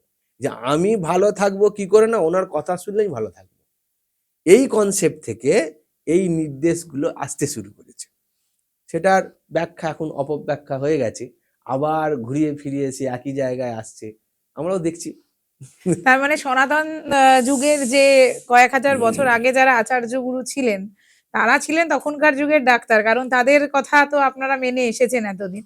আর এখন তাদের কথা আমরা মানছি না, ডাক্তাররা যদি বলে সেই যুক্তিটা আমাদের কাছে ঠিক হচ্ছে। সেই সনাতন ধর্মে নিরামিষ আহার গ্রহণ বা এই উপবাস, এই দুটোর কথার অস্তিত্ব তো ছিল। এটা নিশ্চয়ই ছিল। কারণ কি, গীতায় ভগবান সাত্ত্বিক, রাজসিক, তামসিক 3 ধরনের আহারের কথা বলেছে। যে 3 ধরনের আহার করলে পরে আমাদের মেন্টালিটিগুলো সেইভাবে তৈরি হবে। এটা আমাদের কথা নয়, ভগবানের স্বয়ং কথা। তিনি সাত্ত্বিক আহার কি কি বলেছেন, রাজসিক আহার কি কি তিনি বলেছেন, তামসিক আহার কি কি তিনি বলেছেন। যে তামসিক আহার গ্রহণ করলে তোমার তমগুণ বৃদ্ধি হবে, তোমার মধ্যে আলস্যতা আসবে, হ্যাঁ, তোমার মধ্যে নিদ্রা বেশি আসবে। তুমি রাজসিক আহার গ্রহণ করলে পরে তোমার মধ্যে রজগুণ বৃদ্ধি হবে, তোমার মধ্যে জেদ, ক্রোধ এগুলো বাড়বে। তুমি সাত্ত্বিক আহার গ্রহণ করলে তোমার মধ্যে সত্ত্বগুণের প্রবণতা আসবে, তোমার সহনশীলতা, হ্যাঁ, তোমার চিন্তা ভাবনার সহনশীলতা, আহারে বিহারে চলাফেরায় সহনশীলতা, এগুলো তোমার মধ্যে আসবে। এগুলো ভগবানের কথা, সেটাই পুরাণে শাস্ত্রে যেরকম বলেছেন। আমি মানুষ সহজে যাতে আমার কথাগুলোকে মেলাতে পারেন তার জন্য আমি এটা বললাম। গীতার 18 অধ্যায় 18তম অধ্যায়তে ভগবান এইগুলোকে নিয়ে বিশদ ব্যাখ্যা করেছেন। কট্টলম লবণস্তুষ্ণ তীক্ষ্ণ রুক্ষবিদারিণা, যে কোন খাবারটা খেলে পরে তোমার কিরকম আকৃতি প্রকৃতি হতে পারে, চিন্তা ভাবনা কেমন হতে পারে, এগুলো ওখানে ব্যাখ্যা করা আছে। সেই জন্যে আহার তো একটা বড় ব্যাপার। সেই জন্যে তার শুদ্ধিকরণ হলে পরেই আমাদের এই যে শুদ্ধিকরণ আছে, অর্থাৎ সবাধ্যাভ্যন্তর সূচি, যে বাহ্য সূচিতা। আমরা যে ঠাকুর ঘরে যাই একটু ঝাড়পোঁছ করে পরিষ্কার পরিচ্ছন্ন ঘরটা করে, আমরা একটা কাঁচা কাপড় পরে স্নান করে নাও যেতে পারি, তা ঠাকুরের কি বয়ে গেল? সে যেখানে আছে সেখানেই তো বসে আছে। হ্যাঁ, আমরা যাই কেন? কারণ কি, আমি এই বাহ্যিক সুচিতাটাকে অবলম্বন করে একটা জায়গায় গিয়ে বসতে চাইছি যেখানে গিয়ে আমার ভেতরটাও সুচিতা করব বলে। সেখানে গিয়ে আমি কি করব? একটা মন্ত্র চোখ বন্ধ করে জপ করব। সেখানে কি করব? সেখানে দেবতা জ্ঞানে একটা ঠাকুরকে নিজের মতন করে ফুল দিয়ে, মালা দিয়ে তাকে সাজাবো।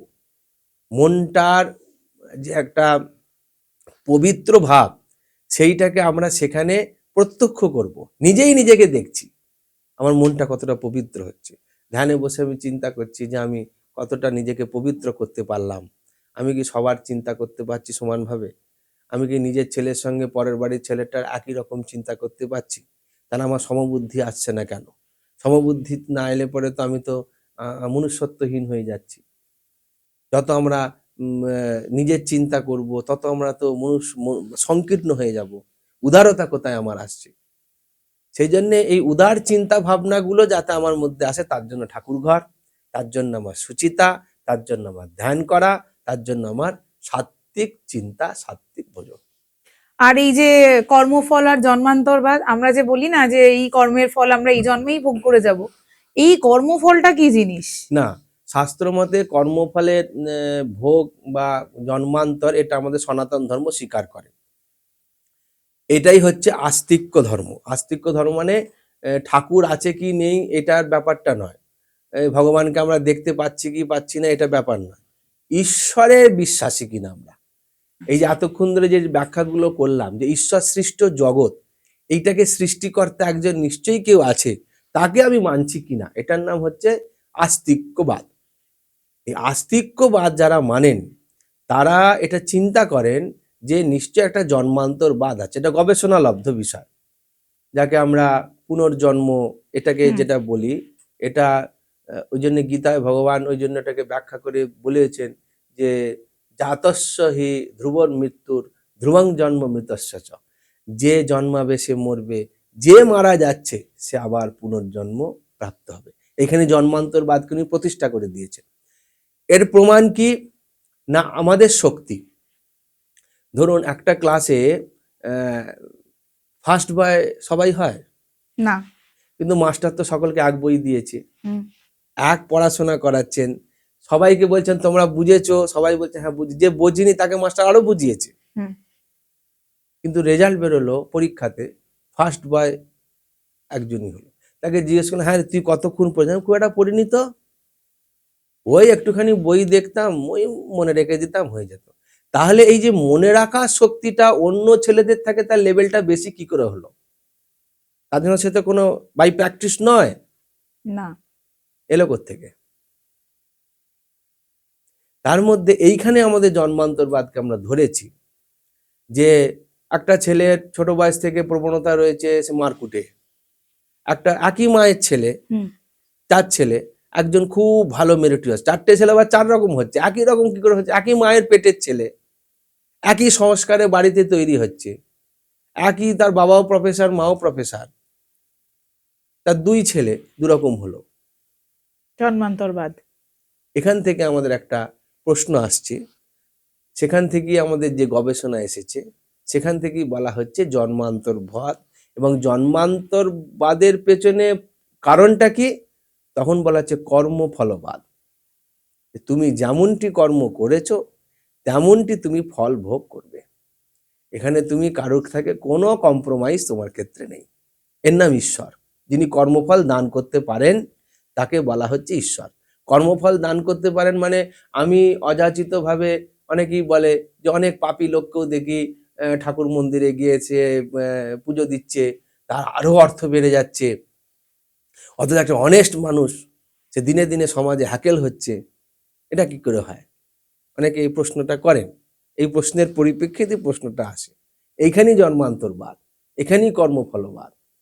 আমরা এটা স্বীকার করি যে পূর্বজন্মে সে অনেক দান ধ্যান করেছে, তার ফলস্বরূপ সেবারে একদম সোনার চামচ মুখে দিয়ে জন্মেছে। একই সময় একই লগ্নে একই পরিস্থিতিতে জ্যোতিষ বিচারে একদম কাঁটায় কাঁটায় একই রকম ভাবে জন্মালো পাঁচখানা শিশু, পাঁচটা জায়গায়। তার মধ্যে দেখা গেল একজন জন্মালো একদম যাকে বলে বিশ্বের সর্বশ্রেষ্ঠ ধনীর ঘরে, ঠিক একই সময় একজন জন্মালো যে তার মাতৃ পিতৃ পরিচয়হীন হয়ে গেল। কি করে হলো? সবার ক্ষেত্রে যদি একই নিয়ম থাকতো তাহলে তো সমাজের এই বৈষম্যটাই থাকতো না। এই বৈষম্যটাই হচ্ছে কর্মফলবাদ। তাহলে আমার কি করণীয়? এখানেই ধর্ম। তাহলে তুমি এই সাত্ত্বিক চিন্তা ভাবনা, সর্বে সুখিনা সন্তু সর্বে সন্তু নিরাময়া চিন্তা ভাবনার মধ্যে যেতে পারো, তাহলে পরে উদার চিন্তার মধ্যে যদি তুমি তোমাকে পরিবর্তন করতে পারো, তার জন্য তুমি দৈবী সম্পদকে যদি বেশি করে নিজের মধ্যে বাড়াতে পারো, আসুরিক সম্পদকে যদি তুমি আরো দমন করতে পারো, তাহলে তুমি আগামী জন্মে গিয়ে সেই ফল তুমি ভোগ করতে পারবে। কর্মফলকে পাল্টানো যেতে পারে, কর্মফল পাল্টানো সম্ভব। জ্ঞানাগ্নি সর্বকর্মাণি ভস্মস্যাৎ কুরুতে তথা, গীতায় ভগবান বলেছেন যে কারুর মধ্যে সে অনেক অনেক কর্ম করেছেন, কিন্তু জ্ঞান রূপ অগ্নি যদি কারুর মধ্যে প্রজ্বলন হয়ে যায়, জ্ঞান মানে তার মধ্যে নিজের স্বরূপের জ্ঞান যদি তার এসে যায়, আমি কে, এই প্রশ্নের যদি উত্তর এসে যায়, যাকে রমন মহর্ষি বলেছেন হু অ্যাম আই, আমি কে, সত্যিকারে কি আমি একটা নারী, একটা পুরুষ, আমার একটা অস্তিত্ব, তাহলে আমার 5 বছরের ছবিকে আমার বাড়ির লোককে 50 বছর গিয়ে চেনাতে হচ্ছে কেন? যদি আমি একই লোক হই, আমাকেই চেনাতে হয় 5 বছরের ছবিটা, দেখ এটা আমার 5 বছরের ছবি। ও তোমার সঙ্গে তো কোনো মিল নেই, তো তুমি তখন 5 বছর এরকম, এখন এরকম হয়ে গেলে কি করে? এই যে ব্যাপারটা, এই ব্যাপারটা আমাকে চেনাতে হচ্ছে, তাহলে আমার অস্তিত্বটা কোথায়? আমি খুঁজছি যে আমি এটা করলে হয়তো আমি একটা ডাক্তার হয়ে আমার অস্তিত্ব হলো, একদিন না ডাক্তারের বুদ্ধিটা মাথা থেকে চলে যেতে পারে, ওষুধ লিখতে গিয়ে হাত কাঁপতে পারে। আমাদের ওখানে একজন ডাক্তারবাবু আছেন, যিনি একটা টাইমের পরে একদিন বললেন যে আমি আর 6 মাস পরে ডাক্তারি ছেড়ে দেবো। আমি বললাম, ডাক্তারবাবু এরকম ভাবছেন কেন? বলে আমি ওষুধ রিকালেক্ট করতে পারছি না ব্রেনে। তিনি ডাক্তারি ছেড়ে দিয়ে এখনো 15 বছর জীবিত আছেন, কিন্তু উনি ছেড়ে দিলেন, বলে খুব বিপদ হয়ে যাবে সমাজে, আমি কিন্তু পরপর কালেক্ট করতে পারছি না ব্রেনেতে যে এই রোগের হলে এই ওষুধটা খেতে কি হতে পারে। একটা তালি তাবড়ি যেন মনে হচ্ছে আমি কোথায় যেন তাল দিয়ে একটা তালি মেরে চলছি, যেটা কিন্তু খুব বিপদ হতে পারে। এই জন্য আমি ছেড়ে দিলাম ডাক্তারি। এরকম ভাবে আমাদের প্রত্যেকেরই একটা কর্মজীবন আছে, সেটা একদিন পরিসমাপ্তি হবেই, তার মানে ওটা আমার পরিচয় নয়। আচ্ছা, আমি অমুকের ছেলে, অমুকে আমার আমার ছেলে, বা আমার আমি অমুকের ছেলে, এই যে আমার পরিচয়, এটাও তো শাশ্বত নয়। বা আমার ব্যক্তিগত নাম, আমার ব্যক্তিগত রূপ যৌবন, এটাও আমার ব্যক্তিগত পরিচয় নয়। তাহলে আমি কে? এই প্রশ্নের উত্তর যখন কেউ কোনো জন্মে পেয়ে যায়, তখন বলা হচ্ছে তার মধ্যে জ্ঞানের অগ্নি প্রজ্বলিত হয়ে গেছে। সেজন্য বলছেন জ্ঞানাগ্নি সর্বকর্মাণি, তার পূর্ব জন্মের যা কিছু ছিল ন স পুনরাবর্ততে, তার আর কোনোদিন পুনর্জন্ম হবে না। তার মানে একটা কথা সনাতন ধর্ম একদম আলটিমেট বলছেন, অহং ব্রহ্মাস্মি, যে তুমি যদি তোমাকে জানতে পেরে যাও স্বরূপত তুমি কে, তাহলে তুমি আর এই পুনর্জন্মের মধ্যে আসতে পারবে না, তোমার শেষ। যারা নাস্তিক, এমনও তো সমাজে একটা শ্রেণী আছে যারা ঠাকুর ঈশ্বর মানেন না, তারা কি পুণ্য অর্জন করছেন না? দেখুন, এই পুণ্য পাপের ব্যাখ্যাটা আমাদের শাস্ত্রে খুব সুন্দর দিয়েছে। বেদব্যাসজি 18টি পুরাণ রচনা করেছেন, সেই বেদব্যাসজি মহাভারত রচনা করেছেন। মানে আমাদের বর্তমান সনাতন ধর্মের যা কিছু টেক্সট আমরা নিয়ে চলছি, সমস্ত কিছু স্বয়ং বেদব্যাসজির দেওয়া। তিনি এত কিছু রচনা করে একটা শ্লোক লিখেছিলেন, যে বলছেন যে অষ্টাদশ পুরাণেষু ব্যাসস্য বচনদ্বয়ম, হে আমি ব্যাসদেব, আমি ডিক্লারেশন দিচ্ছি যে আমি 18টা পুরাণ রচনা করেছি, কিন্তু আমি দুটো কথা বলতে চাইছি। কি দুটো কথা? এর সারতত্ত্ব কি? সেই সারতত্ত্ব দুটো কথার মধ্যে আছে। তোমরা এত কিছু পড়ছো, এত কিছু জানছো কেন? দুটো জিনিস তোমরা জানতে চাইছো, পাপ কাকে বলে, পুণ্য কাকে বলে।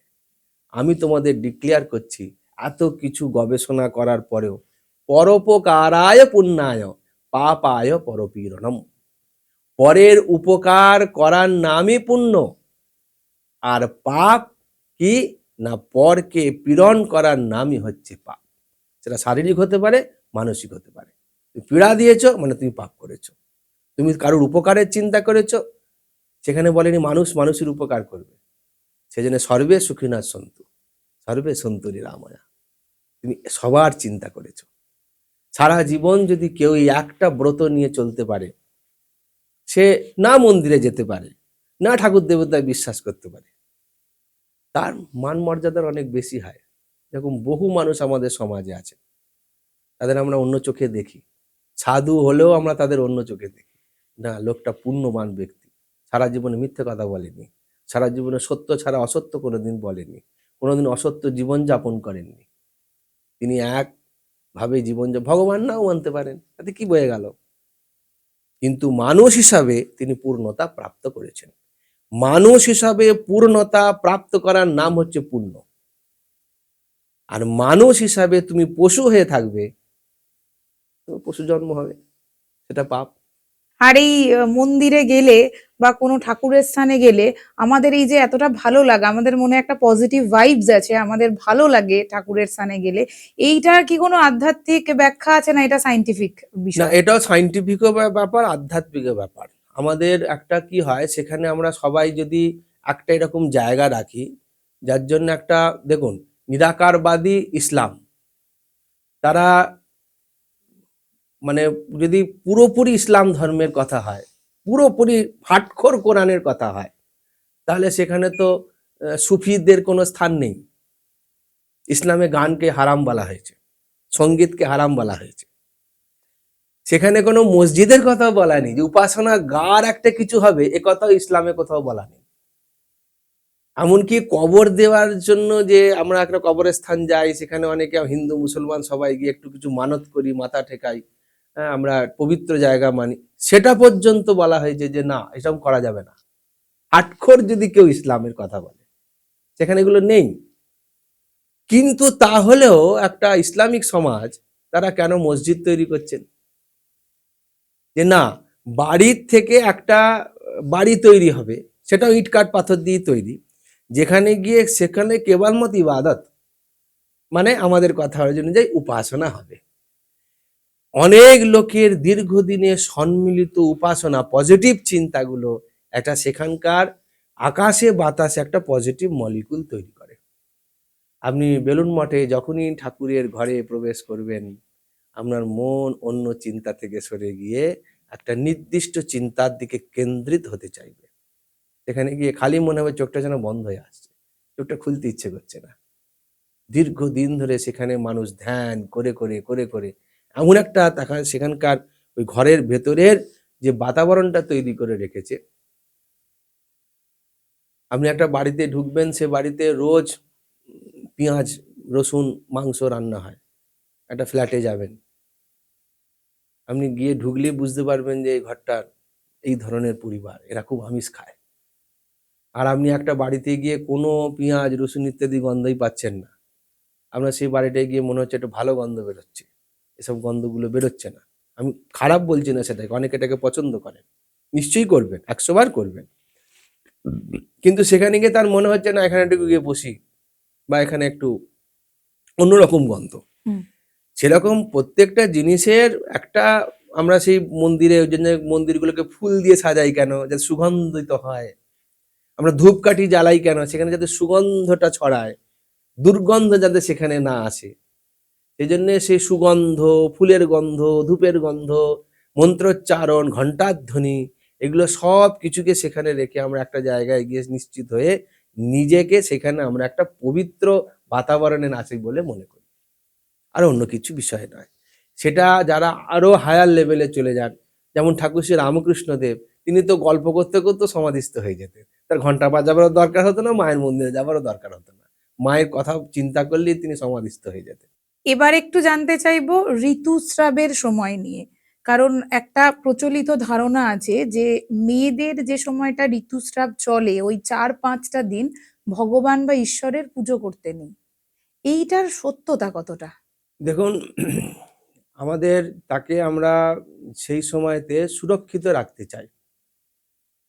মায়েদের সেই সময়টাতে তাদের শারীরিক পীড়া, আমরা তাকে, আগেকার দিনের যে কনসেপ্টটা ছিল সেই সময়, মানে সেই যাকে একটা অসুবিধার মধ্যে তাকে থাকা, কাপড় শুদ্ধিকরণ থাকে না, সবসময় একটা পচা গলা জিনিস শরীর থেকে বেরোচ্ছে, তার মানে সে একটা অস্বস্তির মধ্যে রয়েছে, তার সঙ্গে সঙ্গে তার শারীরিক ব্যাধি, মানে যাকে বলে ব্যথা যন্ত্রণা হচ্ছে, সেই সময় সে ঠিকঠাকভাবে নিজের কোনো কাজই করতে পারে না।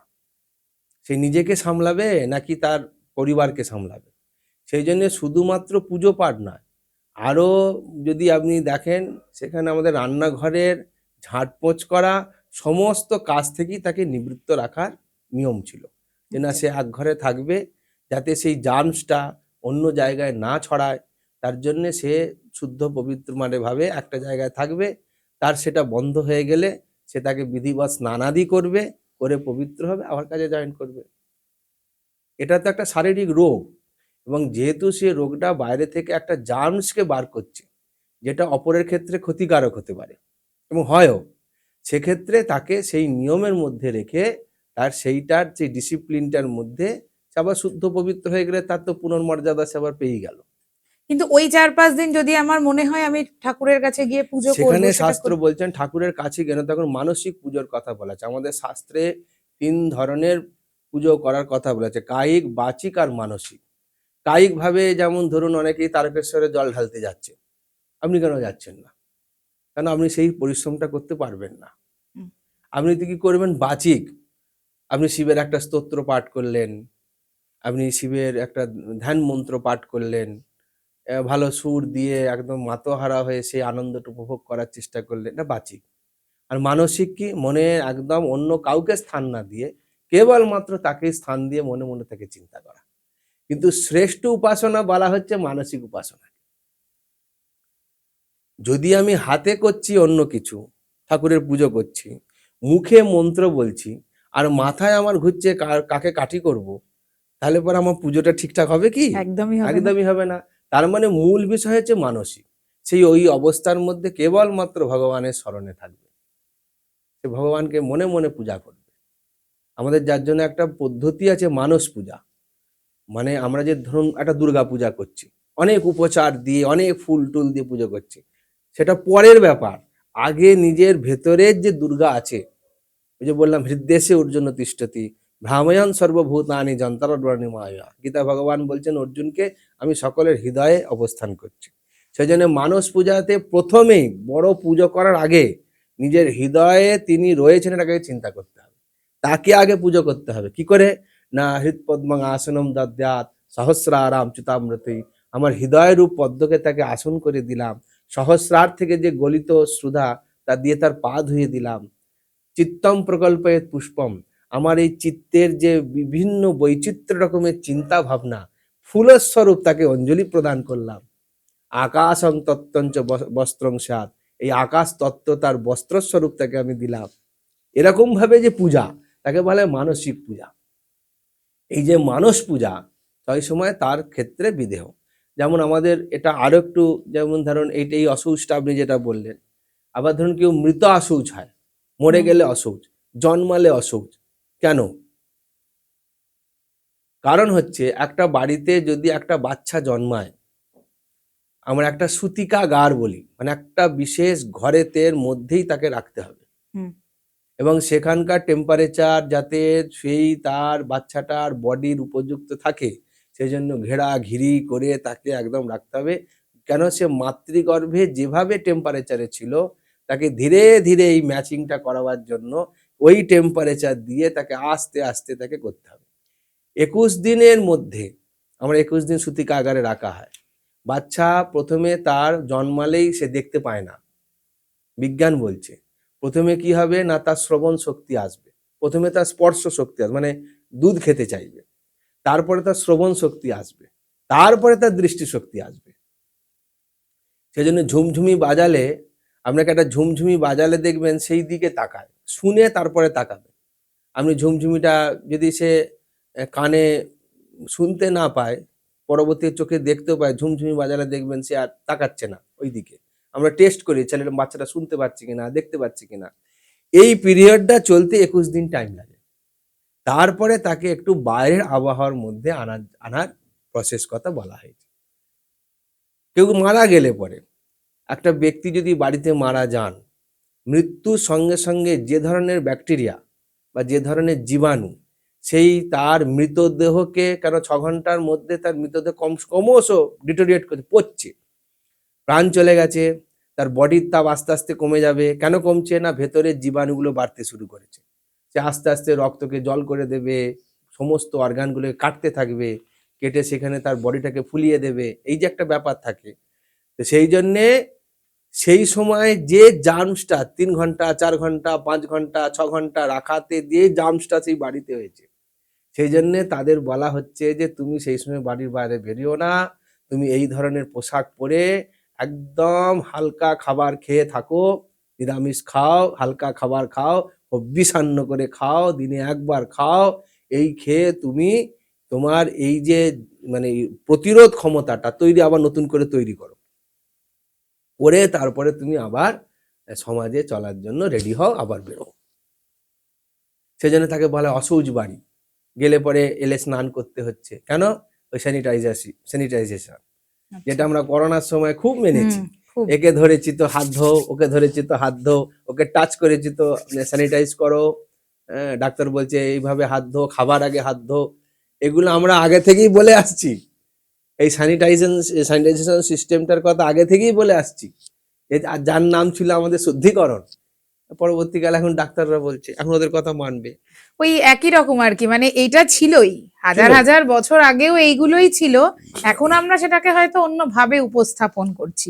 কিন্তু এই যে তরুণ প্রজন্ম, এখন যে প্রজন্মের কথা বলছি, ধরুন আমার ছেলেরাও তো বড় হচ্ছে, তাদের কাছে সনাতন ধর্মটাকে কিরকম করে তুলে ধরতে হবে? প্রথম সনাতন ধর্মের শিক্ষা হচ্ছে, যেটা শাস্ত্র বলছেন যে মাতৃদেব ভব, পিতৃদেব ভব, তারপরে অতিথি দেব ভব, আচার্য দেব ভব। এই শিক্ষা থেকে শুরু। প্রথম শিক্ষা, সে ধর্মের শিক্ষা পাবে কি করে?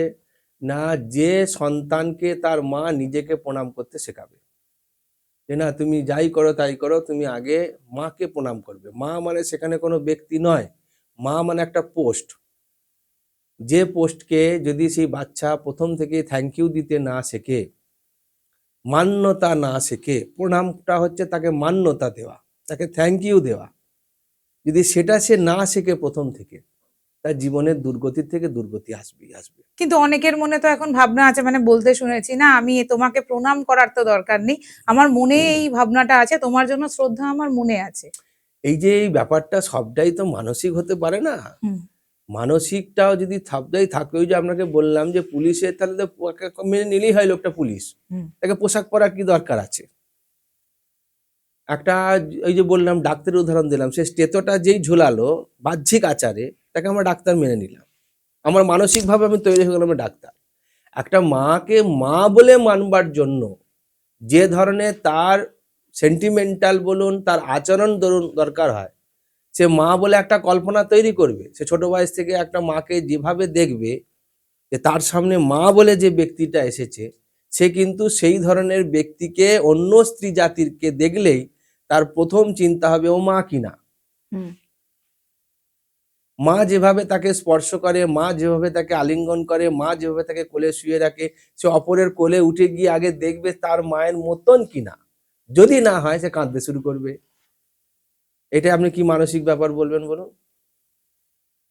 অতএব এগুলো একটা বাজে ব্যাপার। মানে মানসিক অবস্থাটাই তৈরি হয় বাহ্যিক উপকরণের, তার জন্য তো একটা সামঞ্জস্য আছে, যোগাযোগ আছে। আপনি বিয়ে বাড়িতে যাবেন, আপনি সেজেগুজে যাবেন।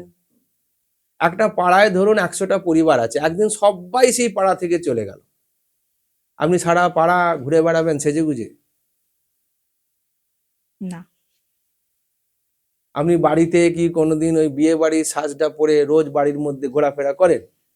করবেন না। কেন করবেন না? কারণ ওখানে আপনার ৫টা লোক দেখবে, সেই জন্য আপনি এটা পরে যাচ্ছেন। এটা আপনি কি মানসিক বলবেন? সেটা দেখানোই তো হলো, তাই কি না? সেই জন্যে সবটাই মানসিকভাবে এই কথাগুলোকে এড়িয়ে যাওয়া, সমাজ চেতনাতে থেকে এড়িয়ে যাওয়ার এখন একটা কথা চলে, মন রহে তো চঙ্গা তো কটোরামে গঙ্গা। মন যদি তোমার ঠিক থাকে, তাহলে তুমি যেখানে সেখানে জলকে দেখে গঙ্গাই বলবে। কিন্তু সেই মনের স্তরকে তোলা, আমি এক জায়গায় সেটা বললাম, অপর জায়গায় আর একটা কিছু করে ফেললাম, সেটা বললে তো হলো না। যদি তুমি সেই জায়গায় সত্যি যাও, তাহলে তুমি সর্বভূত হিতে রতাহা, তাহলে তুমি সমস্ত প্রাণী জগতের প্রতি একই দৃষ্টি রাখতে পারবে। কিন্তু সেই একই দৃষ্টি কি আমরা রাখছি? আমাদের প্রতিবেশী রাষ্ট্রে যা দেখছি, চারিদিকে যা হচ্ছে, তাতে কি মনে হয় যে সনাতন ধর্ম বিপদের মুখে পড়েছে? এই জন্যে আপনাকে বলতে চাইছি যে এই চিন্তা ভাবনার, এই যে মানে বিপরীত চিন্তা ভাবনা, সনাতনী চিন্তা, সর্বে সুখিনঃ সন্তু যদি চিন্তাটা এসে যায়, তাহলে তো আমার দেশে হিন্দু মুসলমানের থাকার কোনো ব্যাপারই নেই। কিন্তু সেই চিন্তা থেকে যত আমি দূরে সরে যাব, আমি ভালো থাকার চিন্তা করব, আমার গোষ্ঠী ভালো থাকবে, আমার পার্টিকুলার এইরকম ধরনের পোশাক আশাক আচরণকারী লোকেরাই পৃথিবীতে থাকবে, আর কেউ থাকবে না, কাউকে আমি সহ্য করতে পারবো না। যদি এই চিন্তা ভাবনাটা থেকে থাকে, তাহলে সেটা আসুরিক বৃত্তি বলা হচ্ছে। সে আসুরিক বৃত্তিটা তো আগেও ছিল। একটা সময় তো ইন্দ্রকেও পর্যন্ত পরাস্ত করে দেবতারা স্বর্গরাজ্য, অসুররা স্বর্গরাজ্য দখল করে নিয়েছিল। পৃথিবী কেন, স্বর্গরাজ্য দখল হয়ে গিয়েছিল। তারপরেও তো তার আবার পুনরাবর্তন হয়েছে। সেই জন্যে কোনো জিনিস যখন চরমে চলে যায়, তখন তার পরিণতি চরমভাবেই সেটাকে সম্পন্ন হয়। আজকে যে ধরনের মহাভারতের যুদ্ধ হয়েছিল, সে যুদ্ধ মানে বিশ্বের ইতিহাসে ওইরকম যুদ্ধের বর্ণনা অন্য কোনো সাহিত্যে বলুন, যদি সাহিত্যই মেনে নেন খালি সেটাকে, নোবেলই মেনে নেন, কোনো নোবেলে এই ধরনের বর্ণনা নেই। এত মারাত্মক যুদ্ধ হয়েছিল। এই সনাতন ধর্মকে আমরা রক্ষা করব কি করে এত সব বিপদের মধ্যে থেকে? সনাতন ধর্মকে রক্ষা করার জন্য প্রত্যেককেই সনাতন ধর্মের মানুষকে এগোতে হবে, এই শুদ্ধ পবিত্র চিন্তার মধ্যে তাকে আসতে হবে। এটা যতদিন না আসবে ততদিন না তো তারা ধর্মকে রক্ষা করতে পারবে, না নিজেকে রক্ষা করতে পারবে। আমাদের এখন ভয় হচ্ছে যে আমরা নিজেকে রক্ষা করার তাগিদে সনাতন ধর্মকে রক্ষা করার জন্য উঠে পড়ে লেগেছি, নিজেদের অস্তিত্ব রক্ষা করার জন্য। এটা দিয়ে সমাধান হবে বলে আমার খুব মনে হয় না, কারণ আমরা অনেকটাই পিছিয়ে পড়েছি। আমাদের এডুকেশন বিগিনস অ্যাট হোম। নতুন করে বাড়ি বাড়িতে আবার আমাদের সনাতনী চিন্তা ভাবনার জাগরণ হতে হবে। যখন জাগরণ ঘটবে তখন স্বাভাবিকভাবেই সমস্ত চিন্তার স্রোত যখন একদিকে প্রবাহিত হবে তখন তার পরিবর্তন হবেই হবে, এটা নিঃসন্দেহ। ধন্যবাদ মহারাজজি, নতুন পাতা সাথে নন্দিনীকে এতটা সময় দেওয়ার জন্য। আপনার সাথে কথা বলে আমরা সত্যি আজ সমৃদ্ধ হলাম। সনাতন ধর্ম অনেকটা বড় বিষয়, খানিকটা জানলাম, খানিকটা জানা বাকি থেকে গেল। দর্শক বন্ধুদের বলবো, সনাতন ধর্ম নিয়ে আপনাদের যদি আরো কোনো প্রশ্ন থাকে আমাদের অবশ্যই লিখে পাঠাতে পারেন। আর নতুন পাতা সাথে নন্দিনী থেকে আপনাকে ভবিষ্যতে আবারও আমরা আমন্ত্রণ জানাবো। নমস্কার, ভালো থাকবেন। নমস্কার। সম্পূর্ণ এপিসোডটায় সাথে থাকবার জন্য আপনাদের অসংখ্য ধন্যবাদ। নতুন পাতা সাথে নন্দিনীর পরিবারকে সমৃদ্ধ করার জন্য আপনাদের সাপোর্ট কিন্তু আমাদের অবশ্যই দরকার।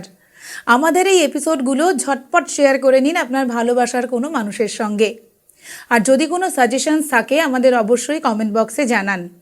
লাইক করুন, শেয়ার করুন এবং সাবস্ক্রাইব করুন আমাদের এই চ্যানেল নতুন পাতা সাথে নন্দিনী, যেখানে প্রতিটি গল্প একটি নতুন পাতার শুরু। নমস্কার।